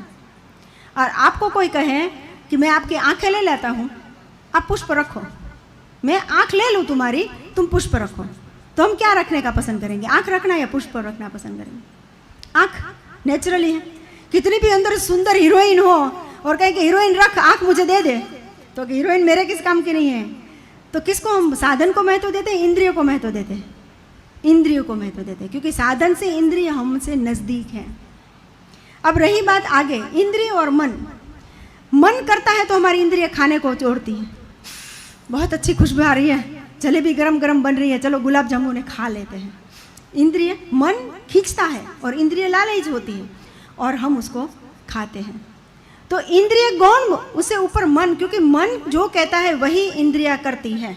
मन ने कंट्रोल करा है कि नहीं खाना है, नहीं जाना है, कुछ भी हो जाए, तो इंद्रिया करेगी नहीं है। बच्चे गंदे वीडियो देखते हैं और परिणाम स्वरूप समाज में ये विडंबनाएं बढ़ती जाती है। मन को कंट्रोल करो तो कोई वीडियो कैसा भी, कोई भी आए सामने, कोई फर्क नहीं पड़ता। तो अब इंद्रिय श्रेष्ठ या मन श्रेष्ठ, तो हम कहेंगे मन श्रेष्ठ है। अब मन क्या करेगी, जो बुद्धि करेगी वो करेगी, है ना। मनुष्य में बुद्धि है तो वही मन करता है, पशु में नहीं है तो वो चरते रहते हैं, आते रहते हैं, खाते रहते हैं, बच्चे पैदा करते हैं, बस जन्म पूरा खत्म हो जाता है। मनुष्य इससे कुछ अलग है, और साइंस का युग है, नई नई शोधें करता है, और जो बुद्धि कहती है वो मन निर्माण करता है, वही इंद्रिय काम करती है। संवेदन इंद्रिय, हाथ पैर हमारे दौड़ते हैं वहाँ पर। तो साधन, साधन से बड़ी इंद्रिय, इंद्रिय से बड़ा मन, मन से बड़ी बुद्धि, और बुद्धि से बड़ा आत्म तत्व है। जो आत्मा कहेगी वही बुद्धि सोचेगी। सबसे निकटतम कोई तत्व है, शरीर से भी निकटतम कोई तत्व है तो वो हमारा आत्म तत्व है। तो सबसे गहरा, सबसे बड़ा तत्व आत्म और वही ईश्वर है। और वही हमें संदेश देता है कि मन तुम मजबूत बनो, तुम ये काम करो, तुम ये मत करो। यही चीज़ हमें बार बार समझाने की कोशिश करता है। तो कबीर कहते हैं कि जग में बैरी कोई नहीं जो मन शीतल होय। बहुत सुंदर बात बताई है। जग में बैरी कोई नहीं जो मन शीतल होय। हम बैर, राग, द्वेष, ईर्षा, काम, क्रोध मन से ही तो करते हैं। इससे मेरे से कोई बात करता है, फुस फुस फुस फुस फुस फुस, देखो मेरी बातें कर रहे हैं, मेरी बातें हो रही, तुरंत मन ने सोच ले कि मेरी बातें करता है। अंदर से ईर्षा आएगी, अंदर से क्रोध आएगा। एक बार क्रोध आता है तो वो आपको जलाता है अंदर से। लेकिन मन को कह दे कि क्या फर्क पड़ता है, मेरे पाप धुलेंगे हैं, कोई मेरी बात करता है तो मेरे उतने पाप धुलते जाएंगे, अच्छा है ना। तो वही बात मन को एक बार कह दो कि मन शीतल रहो, तुम शीतल रहो, तुम्हें कोई उकसाए, तुम्हें उकसाने की आवश्यकता नहीं। कोई तुम्हारे बारे में कुछ भी कहे, कहता रहे, हमारे भीतर कोई फर्क पड़ना नहीं चाहिए। वो तुम्हारे बारे में ये कहते होते हैं, जब आप ऊंचे ओहदे पर जाते हो तो कानाफूसी शुरू हो जाती है कि देखो फुसफुस ये कहता है, वो ये कहता है। कहने दो जिसको जो कहना है। वो अपने मन से, अपनी बुद्धि से, अपने आत्म से सोचता है। मैं अपनी बुद्धि, अपने मन, अपने आत्मा से सोचूंगा कि मुझे क्या करना है। जो मन शीतल होए, यदि आपका मन शीतल है तो जग में कोई बैरी नहीं होगा। कोई आपके विचारों को, आपके मन को, आपके लक्ष्य को नहीं डिगा पाएगा। आपका लक्ष्य आपका मन तय करेगा और उसी ऊंचाई तक आप पहुंचते हो। आपने तय किया कि मैं चोटीला का डूंगर चढ़ सकता हूं तो बस चोटीला ही चढ़ पाओगे, गिरनार नहीं चढ़ पाओगे। आपने तय किया कि मैं गिरनार चढ़ जाऊंगा तो आप हिमालय एवरेस्ट नहीं चढ़ पाएंगे। मन ने सोचा कि मैं एवरेस्ट सर कर सकता हूं तो आप एवरेस्ट अवश्य सर कर पाओगे। कारण मात्र आपका मन है। और मन से ही हम रोगी हैं, मन से ही हम योगी हैं और मन से ही हम भोगी हैं। शरीर तो सामान्य है, मन ही भेद है जो हमें ऊंचाई नीचाई पर ले जाने का प्रयत्न करता है। और यही मनुष्य को मनुष्य बनाए रखता है। कभी कहते हैं ना कि हे मानव, तू मानव था तो कहूँ, यही मानवता हमें अपने मन से तय करनी है कि मैं ही श्रेष्ठ मानव हूँ और मेरे से बढ़कर तो कोई हो ही नहीं सकता। मेरे पास जो है वो श्रेष्ठ है, मेरे पास जो है वो पर्याप्त है। मुझे किसी का क्या लूट कर खाना, मुझे किसी की ईर्ष्या क्यों हो। उसके घर में बड़ा टीवी हो, उसके पास बड़ी गाड़ी हो, मेरी अपनी ठुक ठुकी भली, क्योंकि मुझे ये पसंद है। तो ये मन यदि तय कर लेता है तो हमें ना किसी से अपेक्षा है, ना कोई ईर्ष्या है, ना कोई द्वेष है। और इतना यदि हम समझ लेते हैं तो जग में आपके पास आपका बैरी कोई और होगा ही नहीं। कबीर जी ने यही बात मनुष्य को समझाने की कोशिश की। एक बात बहुत बड़ी कबीर ने की है कि वो है गर्व। मनुष्य गर्व करके चलता है, गर्व विगलन की बात कही है। क्यों हम गर्व करते फिरते हैं?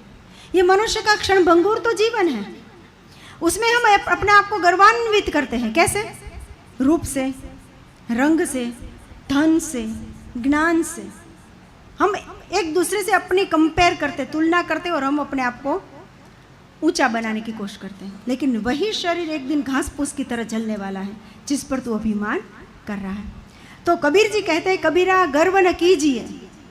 कबीर कहते गर्व नहीं करना चाहिए। कबहू न हंसिए कोई, कबीरा गर्व न कीजिए, कबहू न हंसिए कोई। बहुत सरल शब्दावली है, कबीर ने व्यवहार की भाषा में ही अपनी बात रखी है जिससे सामान्य से सामान्य व्यक्ति समझ सके। हमें किसी पर हंसना नहीं चाहिए, हंसकर किसी पर हमें अपने आप पर अभिमान भी नहीं करना चाहिए। क्यों? आगे कहते हैं, अब हो नाव समुद्र में का जाने क्या होई। तुम्हारी नाव समुद्र में चल रही है भाई, तुम किसी पर हंस रहे हो, लेकिन तुम्हारी नाव समुद्र में है, पता नहीं कब झोंका आ जाए और तुम्हारी नाव पलट जाए। और इसका अनुभव हमने किया है, कोरोना के समय किया है। अभिमान अच्छे से अच्छों का पिघल गया था कोरोना के समय। उस घटना को हमें कभी नहीं भूलनी चाहिए। ये ऐसे समय समय पर प्राकृतिक घटना आकर इंसान को यही तो सिखाती है, उससे पीछे जाओ। भूकंप आया था, यही चीज़ सिखाई थी, अभिमान मत कर। जिसके महल थे वो गए अंदर और वो भी लाइन में लग गए थे सबके साथ। कुछ भी साथ नहीं आने वाला, कुछ भी हाथ में रहने वाला नहीं है। सिकंदर भी खाली हाथ छोड़ कर गया था, कि मेरा जनाजा निकले तो हाथ खाली रखना, ताकि दुनिया को पता चले कि सिकंदर भी खाली हाथ गया है। हमें तो संतोष ही नहीं है, और चाहिए और चाहिए और चाहिए। 1 लाख कमाया तो 5 लाख कमाना, अब तो लाखों की बात नहीं, करोड़ की बात जानी चाहिए। 1 करोड़ है तो 5 करोड़ चाहिए, अभी मेरे पास 5 ही करोड़ है तो और करोड़ चाहिए। करेगा क्या? लांच रिश्वत लेते लेते 100, 150, 200, 500, 600 करोड़। अरे भाई क्या, एक खाना है थाली में आता है वही, और तो कुछ खाएगा? सोने की थाली में खाएगा, लेकिन सोना तो नहीं खा सकता ना, सोना तो नहीं खा सकता। क्यों इतनी लालच पड़ी हमें? क्यों इतना अभिमान? अपने न्याय, अपने नीति, अपने धर्म को भी हम बेच देते हैं। और यहाँ आत्म तत्व कुछ नहीं कहता आपको कि ये नहीं करना चाहिए मुझे। इंसान कहते हैं कि, कबीर कहते हैं, सोचो तुम्हारी नाव कभी भी पलट सकती है, और नाव पलटी तो गए जेल में, है ना, कुछ हाथ में आने वाला नहीं है। इससे अच्छा है कि नीति धर्म से जो मिले वही रूखी सूखी खाने से ही अच्छा है। तो कबीर कहते हैं बहुत सुंदर बात, जब मैं था तब हरि नहीं, जब मैं माने अभिमान, गर्व, जब मैं था तो हरि नहीं, अब हरि है तो मैं नहीं। जब मैं था तब हरि नहीं, अब हरि है तो मैं नहीं। प्रेम गली अति साकरी, तामे दो न समाई। प्रेम गली अति साकरी, तामे दो न समाए। उसमें दो समाए नहीं सकते, क्योंकि या तो मैं समाएगा, अभिमान, मैं कौन हूँ, मैं ये हूँ, मैं वो हूँ, मैं फला हूँ, मैंने ये पढ़ाई की, मेरे पास ये है, तो ईश्वर नहीं आएगा कभी। ईश्वर के सानिध्य में कोई भी बड़ा क्यों न जाए, उसको शून्य होकर ही जाना है। तो ये प्रेम गली साकरी है, इसमें दो नहीं समा सकते, मैं और हरि दो तो आ ही नहीं सकते, इसलिए उसको छोड़ना ही छोड़ना है। आया थे जो जाएगा राजा रंक फकीर, एक सिंहासन चढ़ी चले बंदे जात जंजीर। जो भी आता है वो ऐसे ही जाएगा, खाली हाथ आया है और खाली हाथ जाएगा, चाहे राजा हो, चाहे रंक हो, फकीर हो, कोई भी, और वो उसी पोजीशन में बांध कर जाएगा, या जनाजे में जाएगा या बांध कर जाएगा, और तो कुछ होगा नहीं। या तो वो चिता में चढ़ेगा या दफन होगा, और तो कुछ होगा नहीं उसके लिए। तो समझ ले कि तू किस पर अभिमान करता है, किस पर गर्व करता है, क्यों इतना अभिमान करता है कि तुम्हें इस प्रकार का जीवन गर्व के साथ जीना पड़ेगा। किसी काम का नहीं है, ये अस्तित्व हमारा मिट जाएगा, इसका कोई अर्थ नहीं है। तो ये कबीर ने जो प्रेम है, क्षणभंगुरता है, समाज परिवर्तन की बात है, क्षण मोटिवेशनल की बात है, मन की शांति की बात कही है, ये तो बात बहुत बड़ी बड़ी हो गई, चलो। लेकिन कबीर प्रासंगिक है, उसके भी थोड़े उदाहरण देकर मैं 2-5 बातें और रखना चाहूँगी, क्योंकि बापू ने मुझे समय दिया है 1.5 घंटे का, इसलिए आप देख लो जो भी मेरे पास समय है, और मुझे भी जो कहना है वो मैं बात कह सकती हूँ, मेरे पास भी समय है। तो कबीर जी ने जो व्यवहारिक बात की है ना, वो मैं अब करना चाहती हूँ। कबीर हमारे व्यवहार में है, इसलिए वो प्रासंगिक है। आपने बोनचैन वृक्ष देखा होगा, बोनचैन वृक्ष इतने छोटे छोटे वृक्ष हुआ करते हैं, वो बरगद का पेड़ भी, बरगद वाला भी इतना होता है, बड़े बड़े पीपल का पेड़ भी इतना ही होता है, लेकिन उसके थड़ इतने बड़े बड़े होते हैं, उसको बोन चाइना बोलते हैं, वो चाइना में पैदा हुए हैं, और चाइना ने हमें भी बोनचैन बना दिया, पता है आपको। वो बोनचैन बनाने का एक तरीका होता है कि उसकी जड़ें हैं ना, वो काटती रहनी चाहिए, और ऊपर से उसकी टहनी काटती रहनी चाहिए, तो वो वृक्ष इतना ही होगा, बड़े होगा ही नहीं, वो इतना ही रहेगा। हम भी अपने भारतीय कल्चर वाले आज बोनचैन बन गए हैं। कभी कभी चाइना की वस्तु आती है, कभी वो मोबाइल की आती है, कभी वो इंस्टाग्राम आता है, कभी वो फेसबुक आता है, कभी कुछ और आता है, ट्विटर आता है, कभी और कुछ आता है ना। और उसने हमारी जड़ों को काट दिया। कौन सी जड़ें? जो हमारी मूल भारतीयता की थी। आज हम अपनी परंपरा पर शर्म कर रहे हैं, आज हम अपने जो गौरवपूर्ण ग्रंथ है उस पर हम शर्म कर रहे हैं, तो हम बोनचैन बन गए हैं भाई।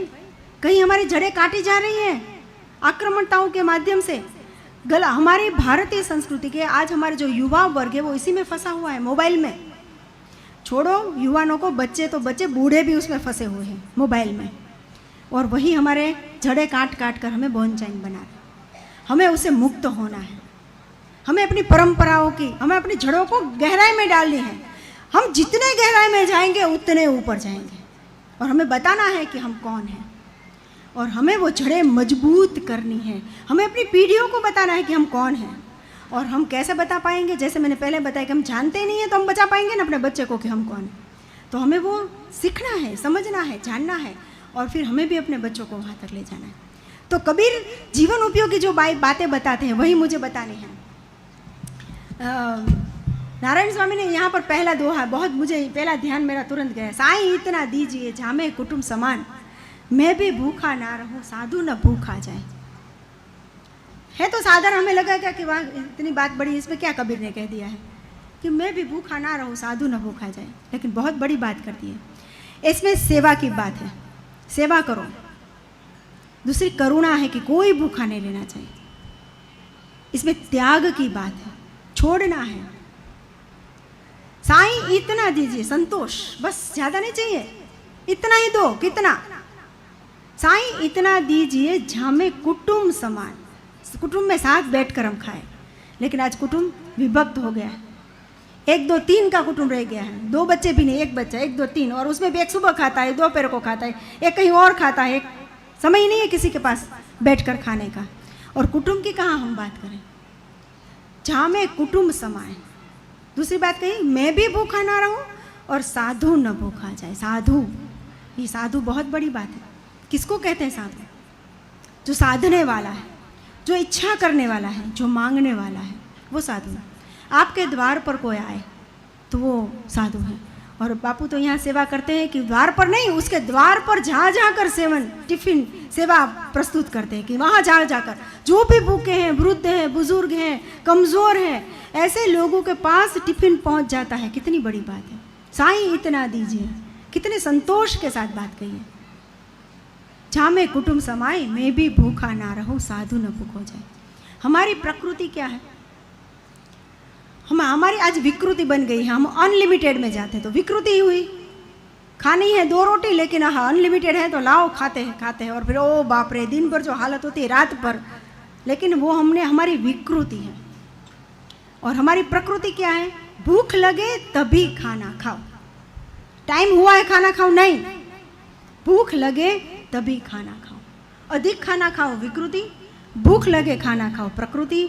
और आप बैठे हो, बहुत भूख लगी है और इतना ही खाना बचा है, सबने खा लिया, और कोई मांगने आता है द्वार पर तो अब उठकर उसको पहले खिलाओ। ये हमारी संस्कृति है, ये भारतीय संस्कृति है। तो हम विकृति में रहना चाहते हैं, हम प्रकृति में रहना चाहते हैं, या हम संस्कृति में रहना चाहते हैं? तो यही तो प्रासंगिकता है। कबीर यही तो कहते हैं, मैं भी भूखा ना रहूं साधु न भूखा जाए। इसमें कहाँ उसने गलत बात की है? आज भी हमारे लिए समझने की बात है कि यही तो प्रासंगिकता है कबीर ने। कबीर जी कहते हैं कि दुख में सुमिरन सब करे, सुख में करे न कोई। जो सुख में सुमिरन करे तो दुख काहे को है? सुमिरन माने स्मरण, और जो सतत ईश्वर का स्मरण करता है उसके लिए दुख क्या और सुख क्या। हम अपने आप को दुखी क्यों मानते हैं? किसी से अपेक्षा रखते हैं, अरे उसने मेरा ये काम नहीं किया, अरे मेरे साथ ये कर दिया, मेरे साथ ऊंची आवाज़ में बोले। उसकी मर्जी, उसके विचार, उसके दिल, उसकी बुद्धि, उसका दिमाग। हमें अपने मन से सतत निरंतर स्मरण, सांस के साथ स्मरण होना चाहिए। सांस मतलब सासू के साथ तो बहुत अच्छी बात है, नहीं तो आती जाती सांस के साथ आप स्मरण करो। दोनों के साथ स्मरण होना ज़रूरी है, सांस के साथ और सांसों के साथ, दोनों के साथ स्मरण। पूरा दुख खत्म हो जाएगा, फिर दुख ही नहीं रहेगा। तो ये स्मरण करना है कि दुख में तो हम करते हैं, अरे भगवान याद आया और दौड़ कर मंदिर में गए, मैं ये बाधा करूँगी, मैं ये टेक करूँगी, मैं इतने श्रीफल चढ़ाऊँगी, और वहाँ दौड़ कर जाते हैं। लेकिन जब सुख के दिन आते हैं तो भूल जाते हैं। लेकिन सुख में भी हम स्मरण करते रहेंगे तो दुख नाम की चीज़ें नहीं मिलेगी। फिर दुख क्या है? क्या फर्क पड़ता है?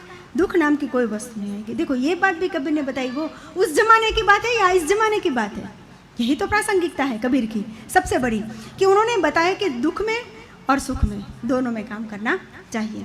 तो ये कबीर की सबसे बड़ी बात है कि सतत हम ईश्वर का स्मरण करें। अब देखो यहाँ मूर्ति पूजा की कोई बात नहीं है, तिलक लगाने की कोई बात नहीं है, माला करने की कोई बात नहीं है, मंदिर जाने की कोई बात नहीं है।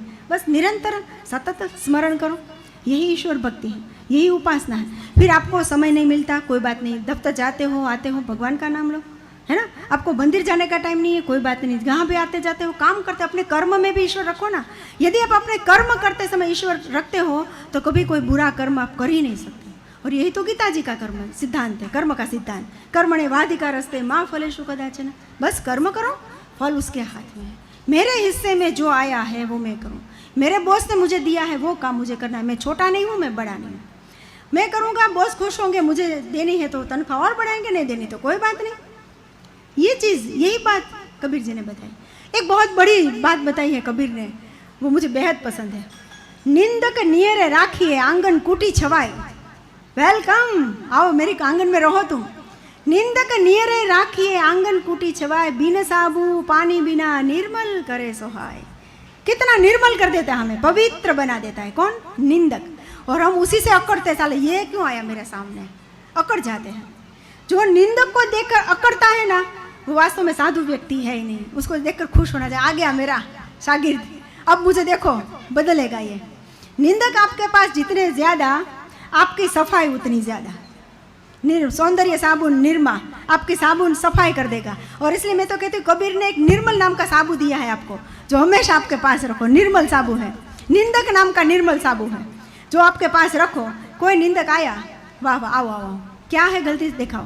क्योंकि हमारे आईने में से हम अपनी, जब आईना देखते हैं तभी तो हम अपनी शक्ल में कहाँ दागे देख पाते हैं ना, तो वो आएगा तभी। बाकी तो आपके मित्र ऐसे भी आएंगे तो केवल आपकी चपरासी करेंगे, या तो कहेंगे फुसफुसी करेंगे, वाह वाही करेंगे। निंदक होगा ना, वही आपकी बात बताएगा। तो निंदक आपका सबसे बड़ा गुरु है, इसको समझो। यदि निंदक को गुरु मान लेते हो तो उसके प्रति ईर्ष्या नहीं होगी, आदर भाव होगा। और जितने निंदक ज़्यादा, उतने गुरु आपके ज़्यादा, उतनी सफाई आपकी ज़्यादा, उतने आप स्वच्छ हो पाओगे, सुंदर हो पाओगे। इसलिए कहा जाता है कि विपक्ष तो मजबूत होना ही चाहिए। आज हम मजबूत है, जितना विपक्ष मजबूत उतना काम श्रेष्ठ होगा। तो ये विपक्ष है हमारा निंदक, और वो हमेशा अपने पास रखना चाहिए। क्योंकि इस आप देखो तो सही, अपने आप को आप क्या इतना श्रेष्ठ मान लेते हो कि किसी को बर्दाश्त नहीं कर सकते। दो चीज़ें इंसान को सबसे ज़्यादा ध्यान रखनी चाहिए। एक, सबसे ज़्यादा, बहुत ज़्यादा किसी से प्रेम नहीं करना चाहिए कि जिसके बगैर आप रह ना सको। कोई वस्तु, कोई व्यक्ति, कोई स्थान आपकी ज़िंदगी में ऐसा नहीं होना चाहिए कि जिसके बगैर आप रह नहीं सकते। तो किसी से ज़्यादा प्रेम मत करो। दूसरी उतनी श्रेष्ठ, किसी से उतनी ज़्यादा नफरत ना करो कि जिसको आप सह ना सको।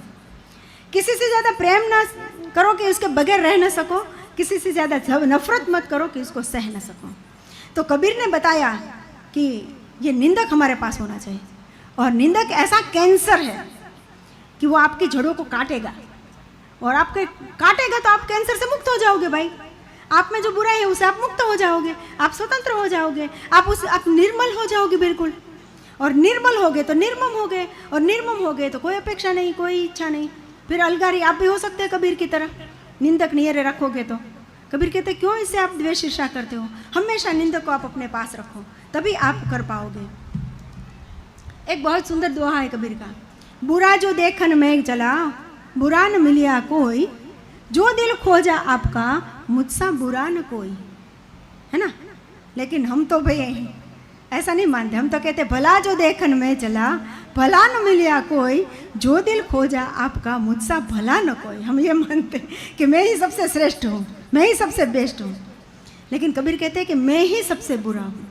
यही सोचकर तुम शुरुआत करो, और फिर बुरा देखने के लिए कहो कि कौन बुरा है, कौन बुरा है। नहीं, ये तो बेचा, इसने तो मेरी कभी भी मदद की थी, ये तो दूसरों की भी मदद करता है, तो मैं बुरा हूँ। किसी के सामने एक उंगली रखते तो तीन हमारे सामने होती है, तो कौन बुरा? मैं ही तो बुरा हूँ। यही तो बात कबीर ने बताई। अब ये कितनी प्रासंगिक है। एक राज दरबार के अंतर्गत एक मंत्री आकर मंत्री ने कहा कि मंत्री जी, ये आदमी बहुत खराब है, वो मनहूस है, कोई इसकी शक्ल देख लेना तो उसको दिन भर भोजन नहीं मिलता। जैसे मैं सुरेंद्रनगर जाती थी तो बीच में साइला गांव आता है, रात हो गई तो मैंने नाम लिया। कहते कि सुबह सुबह आपने साइला नाम ले लिया तो आपको भोजन नहीं मिलेगा। तो कंडक्टर को भी बोलना पड़ता है कि भगत के गांव जाना है, कोई नहीं बोलता। तो एक बार मैं भी बोल गई कि साइला की टिकट, तो सचमुच मुझे शाम तक भोजन नहीं मिला। तो कुछ तो होगा ऐसा। तो एक राज्य के दरबार में मंत्री ने कहा कि ये बहुत मनहूस व्यक्ति है, कोई इसकी शक्ल देखता है ना तो उसको दिन भर भोजन नहीं मिलता। राजा कहता मैं नहीं मानता। बोला कहता हाँ मेरा अनुभव है। कहता कि मेरा अनुभव है। कहता मेरा अनुभव है।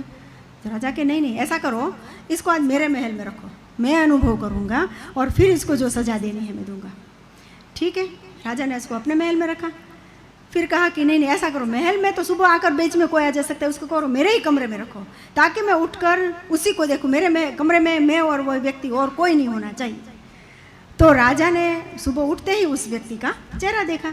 नहा धोकर अपने राजकाज में बैठ गए और केस आए और अपने अपने जो समाधान थे वो करने लगे। और उसी समय आया कि राजा एक बहुत बड़ा काम आ गया है, हमें अभी इसी समय जाना पड़ेगा। मंत्री दल पूरा चला गया। आते ही फिर मांग करने के लिए, सत्य की मांग करने के लिए 2-3 व्यक्ति और आ गए। तो राजा इसमें इतने रत हो गए, उसको भी पता नहीं चला, शाम हो गई कि मैंने भोजन भी नहीं किया। फिर कुछ लगा कि कुछ मज़ा नहीं आ रहा, तो याद है अरे मैंने तो भोजन ही नहीं किया आज। हाँ, उस व्यक्ति का चेहरा देखा ना मैंने, इसलिए मेरा आज भोजन नहीं है। बुलाओ उस व्यक्ति को। बुलाया, कहा कि अब तुझे सज़ा मिलेगी, क्योंकि मेरा भी अनुभव हो गया। तुझे आज फांसी की सज़ा मिलने वाली, चलो इसको फांसी की सज़ा दो। और फांसी की सज़ा सुनाई गई। अब कहा कि क्या तुम्हारी कोई इच्छा है? तो कहता है कि अब तो मुझे फांसी की है, तो मुझे तो कोई इच्छा नहीं है, लेकिन एक बात रखने की इच्छा है। कहता है रख सकते हो। राजा माफ़ करे, अब मुझे फांसी से बड़ी तो कोई अब मुझे कोई सज़ा हो ही नहीं सकती। तो ऐसा करो कि मैं एक जो बात रखना चाहता हूँ वो मैं निडर होकर आपके सामने कहता हूँ कि राजा आप मुझसे भी मनहूस हो। तो कहते क्यों? आप मुझे देखा तो आपको भोजन नहीं मिला, लेकिन मैंने आपको देखा तो मुझे फांसी की सज़ा हो गई। तो मैं मनहूस या आप मनहूस है? बुरा जो देखन में चला, मुझसा बुरा न कोई, जो दिल खोजा आपका, मुझसा बुरा न कोई। राजा को महसूस होगा कि भाई मैं ही सबसे बुरा हूँ, मुझसे बुरा तो कोई और हो ही नहीं सकता। वही बात कबीर ने कही है कि अपने आप को समझो ना, क्यों बेस्ट समझते हो? अपने अपने खुद के अंदर झांको, क्या कमी है, क्या कमी है, देखो और सुधार करो। कभी कोशिश करने वालों की कभी हार नहीं होती। क्या कमी रह गई है, देखो और सुधार करो और अपनी जय जयकार। अपने भीतर की असफलताओं को हम ही को सुधारनी है। और मैं ये मानती हूँ कि सफल होने वाला श्रेष्ठ नहीं है, असफल होकर जो सफल होता है ना वही सर्वश्रेष्ठ है। क्योंकि सफल होने वाले ने तो कुछ चखा ही नहीं है, असफल होने वालों ने ही कष्ट चखा है, और जो कष्ट चखता है वही सर्वश्रेष्ठ बनता है। तो कबीर ये बात अपने दोहे में रखकर समझाने की कोशिश करते हैं। हमारे भीतर की अंतःकरण शुद्ध होगा, अज्ञान शुद्ध होगा, हमारे भीतर के में बदलाव आएगा यदि हम अपने आप को झांकते हैं, अपने भीतर झांकते हैं, तो ही हमारे भीतर का बदलाव आता है। कबीर जी कहते हैं अति का भला न बोलना, अति भली न चुप, अति भला न बरसना, अति भली न चुप। धूप भी अच्छी नहीं है, बरसात भी नहीं अच्छी, बोलना भी ज़्यादा अच्छा नहीं है जो मैं अभी बोलने जा रही हूँ, और चुप भी अच्छी नहीं है जो आप लोग चुप बैठे। अति तो मध्यम मार्ग होना चाहिए। और बुद्ध ने भी मध्यम मार्ग ही अपनाया था ना। बुद्ध का जो मार्ग था वो मध्यम मार्ग था, किसी लिए के कष्ट भी नहीं है और किसी लिए के साधारण भी नहीं है, मध्यम मार्ग अपना कर चलो। तो ये बात उन्होंने बताई कि अति सर्वत्र वर्जयत्र, अति नहीं होना चाहिए। यदि अति की कोई गति नहीं है तो ज़्यादा बोलना भी ठीक नहीं है और ज़्यादा नहीं बोलना भी। और हमारे गुजराती में भी कहे थे बोले एना बोर वे जाए और न बोलवा नव गुण। कौन सा रखे? जब जिसका इस्तेमाल करना हो करो, समय आए तो बोलो, नहीं तो विद्वानों की सभा में चुप रहो आप, है ना, कि उसमें आपका ज़्यादा बोलोगे तो आपका ज्ञान कितना है वो पता चल जाएगा। और बुद्धि नहीं है जहाँ पर, वहाँ चुप रहे तो भी ये गलत है। वहाँ भी आपको बोलना चाहिए ताकि पता चले कि आप इसमें से बुद्धिमान हो। समय आने पर इसका उपयोग करना चाहिए। तो ये कितना बड़ा व्यवहार सिखाया है कबीर ने कि ये करना चाहिए। तो हमें समय समय पर इन सब का इस्तेमाल करना चाहिए। एक आदमी बेचने आया कि मेरा चूज़ा ले लो, मेरा चूज़ा ले लो, ये बोलने वाला, ये नाचने वाला, 1000 रुपये का चूज़ा ले लो कि इसमें क्या है, क्या विशेषता है? कहते ये तो बोलता है। अरे बोलने वाला है, ओहो हो, तब तो उसको उसके सेठ के पास लेके, सेठ देखो देखो ये चूज़ा बोलने वाला है, कितने का दिया? कहते 1000 रुपये का। लाओ मैं ले लेता हूँ। अरे भाई कौन है तू? तो सामने बोलता है मैं चूज़ा हूँ, तू कौन है, मेरा कहाँ से आया? जो प्रश्न पूछे वो जवाब देता है। कहते वाह वाह वाह वाह, ऐसी तो ये अजब दुनिया, ऐसी अजब बात तो मैंने कभी नहीं देखा। और कहा अपनी पत्नी को कि संभाल कर रख दो इसको। पत्नी रख दिया। शाम को आया कि क्या हुआ, मैंने चूजे की सब्जी बना ली। खाते होंगे वो नॉन वेज, क्यों? अरे उसकी विशेषता थी, वो तो बोलने वाला था, तो मैं तो काटा तो वो तो कुछ बोला नहीं। अगर वो उस समय बोलता तो मरने से बच जाता। तो हमें ज़्यादा चुप भी नहीं रहना है, समय आने पर बोलना है। यही बात ये सिखाते हैं कबीर जी कि हमें अपने समय पर आकर बोलना है। ऐसी बानी बोली, क्या बोलना है? ऐसी बानी बोलिए मन का आपा खोए, औरन को शीतल करे आपो शीतल होए। आपा खो देना है, अरे अरे आइए आइए आइए, पता है साला सबसे कामचोर है, लेकिन उसकी तारीफ करो, चलो बोलो, प्रेम से बोलो, अपना अभिमान छोड़कर बोलो, अपना दिल का अपना अभिमान छोड़कर बोलो, औरन को शीतल करे आप शीतल हो। जब कोई बुलाते कहते हैं हाँ देखो कितना अच्छा आदमी है, कितना आवकार देता है हमें, हम गदगद हो जाते हैं उसके प्रति, और उसको गदगद देकर हम भी गदगद हो जाते हैं। तो हमें ऐसे वाणी बोलनी चाहिए, क्या बोलना है, कैसे बोलना है और क्यों बोलना है वो हमें पता होना चाहिए। द्रौपदी ने बोला था अंधे के अंधे होते हैं, क्या परिणाम मिला? महाभारत का युद्ध हुआ। मंथरा ने बोला था कई कई कान में जाकर, क्या परिणाम हुआ? राम को वनवास मिला। आप बोलेंगे उस पर आधार है, परिवार को तोड़ना है या परिवार को छोड़ना है। बहू घर में आए, कहते ना पुत्र ना लक्षण पाड़ने, बहू ना लक्षण बाढ़ने। एक बहू आती है घर को जोड़ती है, एक आती है तोड़ती है। आपको क्या बनना है? फेविकोल का मजबूत जोड़ या कैंची की धार? ये आप पर निर्भर है कि आप क्या काम करते हो, किस प्रकार से करते हो। ऐसी वाणी बोलिए, वाणी को हमेशा शीतल बनाकर ही बोले। शीतल मतलब क्या? ठंडक। आइसक्रीम खाते हो कितना सीना, छाछ पीते हैं आहा, ऐसे ही कोई बोले तो हमें भी मधुरता के साथ बोलना है। अपने आपों को खो देना है, मैं कौन हूँ क्या हूँ, भूल जाना है और सबका स्वागत करना है, मधुरता के साथ बोलना है। और ऐसी वाणी बोलने कारण बने हम सम्मान का, कारण बने हम जोड़ने का, कारण बने हम निर्माण का, क्यों विनाश का कारण हम बने। तो ये भी प्रासंगिकता है। कबीर आज भी ये समझाते हैं, समझे तो ये हमारे लिए औषधि है, नहीं तो सबसे बड़ी नुकसानदायी वस्तु है। कबीर कहते हैं कि साँच बराबर तप नहीं, झूठ बराबर पाप, जाके हृदय साँच है ताके हृदय आप। क्या बोलना है? सच बोलना है, झूठ नहीं बोलना है। ये सच बोलना वो सबसे बड़ा तप है। आज के युग में तप क्या है? सच बोलना, सत्यता का पालन करना किसी भी हाल में। ऐसा नहीं कि हवा का झोंका इधर का आया तो इधर का हो गए, उधर से आया तो उधर के हो गए। दृढ़ता मतलब दृढ़ता, मुझे ये करना है मतलब करना है। कोई इतनी बड़ी लांच रिश्वत क्यों न दे, कोई कितना लॉलीपॉप क्यों न दिखाए, मुझे जो सत्य मेरे न्याय नीति में लगता है मुझे वही काम करना है।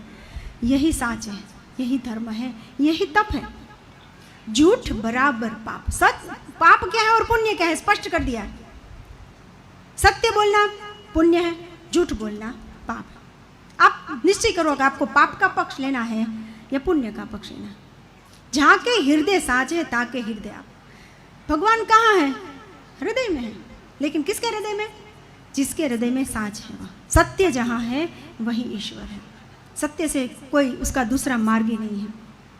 हम भूल चुके हैं इस सत्य से, काफ़ी दूर छोड़ा है। सत्य युग में, फिर द्वापर में तप छोड़ दिया, फिर त्रेता में हमने दान छोड़ दिया, अब आए हैं हम कलयुग में, और वो भी कली काल के अंत युग में। थोड़ी तो दया रखो, दया टिकी है। बस इस दया पर ये भारतवर्ष टिका हुआ है। हम दया भाव रखें दूसरों के प्रति, एक हृदय से दूसरे हृदय तक की संवेदनाओं को समझें। पीड़ा देकर आनंदित न हो, पीड़ा लेकर आनंदित हो। ये भाव जब हमारे भीतर आएगा तो हम कबीर के साथ जीते हैं, ऐसा हमें महसूस होगा। तो ये बात उन्होंने बताई है। कबीर जी कहता है मांगन मरण समान है, मत मांगो कोई भीख। मांगन मरण समान है, मत मांगो कोई भीख। मांगने से मरना भरा कह गए हैं सिख। कबीर ये सीख गए, सदगुरु की सीख है। किसी से पास मांगना नहीं है।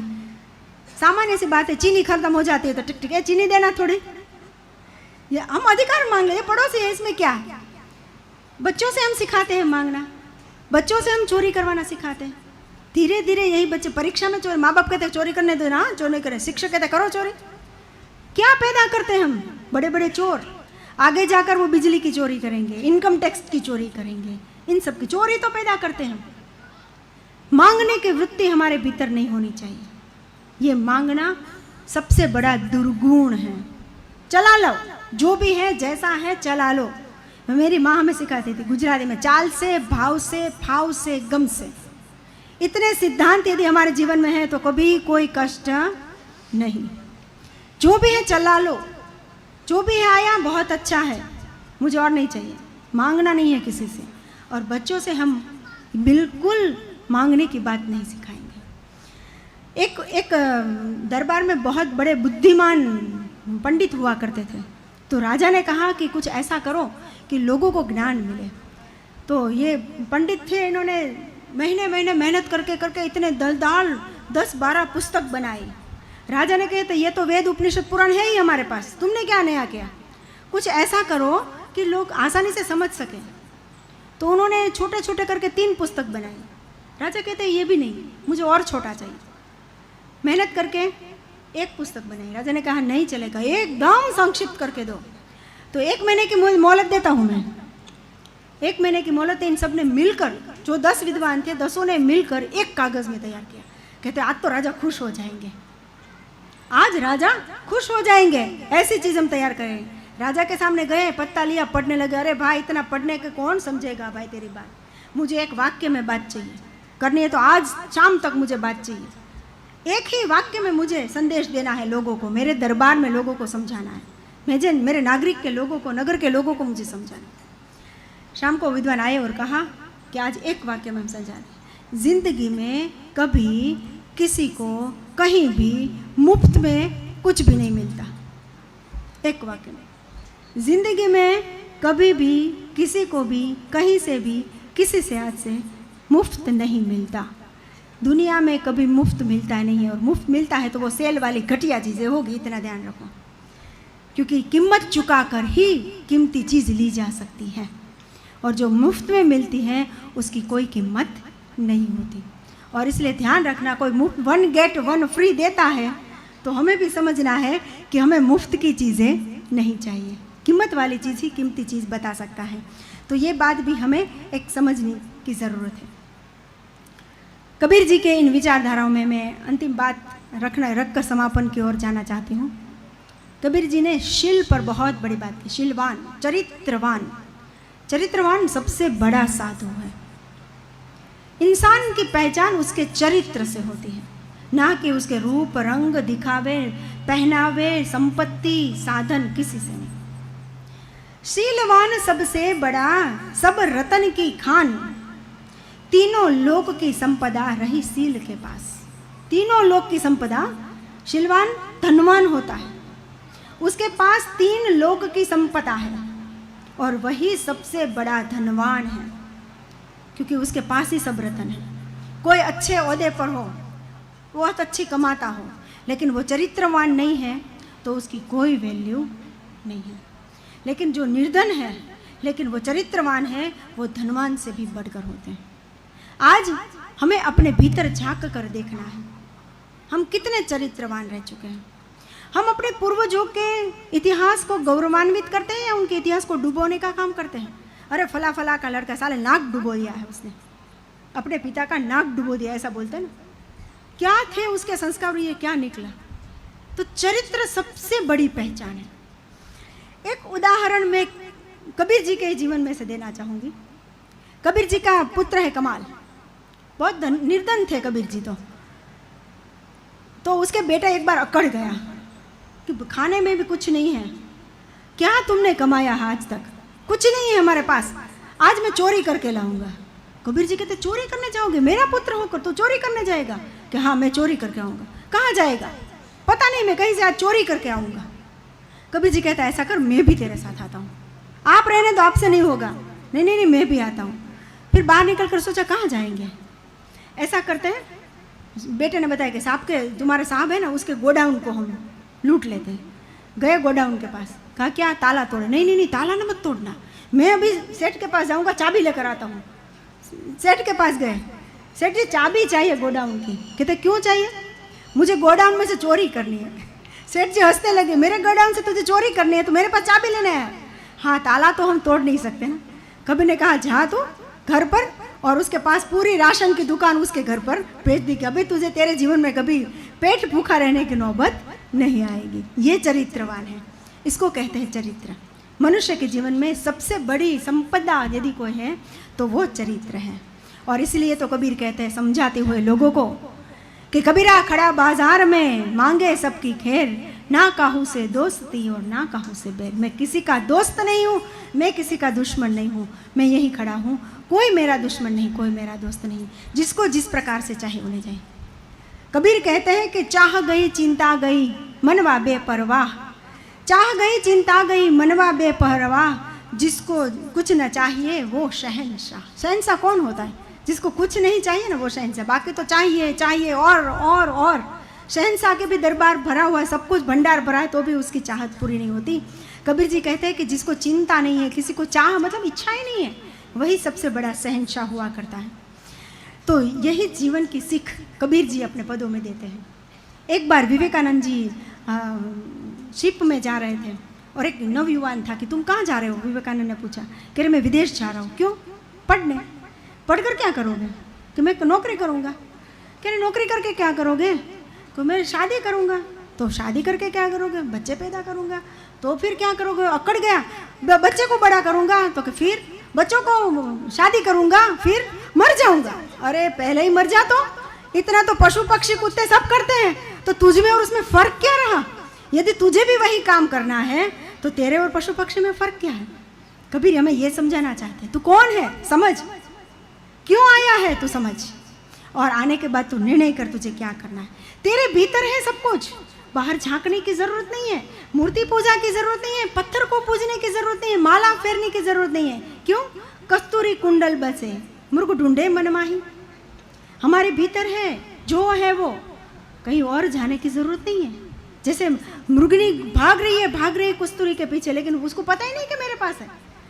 कबीर हमें दिखा रहे हैं कि देख तेरे पास है सब कुछ, तुझे कहीं जाने की ज़रूरत नहीं है, तू यहीं रहे। जो तिल माही तेल है, जो चकमक में आग, तेरी साई तुझ में है, झाग सके तो झाग। तेरे भीतर है सब कुछ। जैसे तेल में तिल है, तिल में तेल है, जैसे चकमक में आग है, तेरे अंदर तेरा साई है, उसको जगा ले तो दुनिया झाग जाएगी। बस यही अवसर है, समझ लो, वरना वही फेरा पुनरपि जन्मम पुनरपि मरणम। धन्यवाद। मुझे यहाँ आमंत्रित किया बापू, आपके चरणों में प्रणाम। धन्यवाद, बहुत बहुत प्रणाम।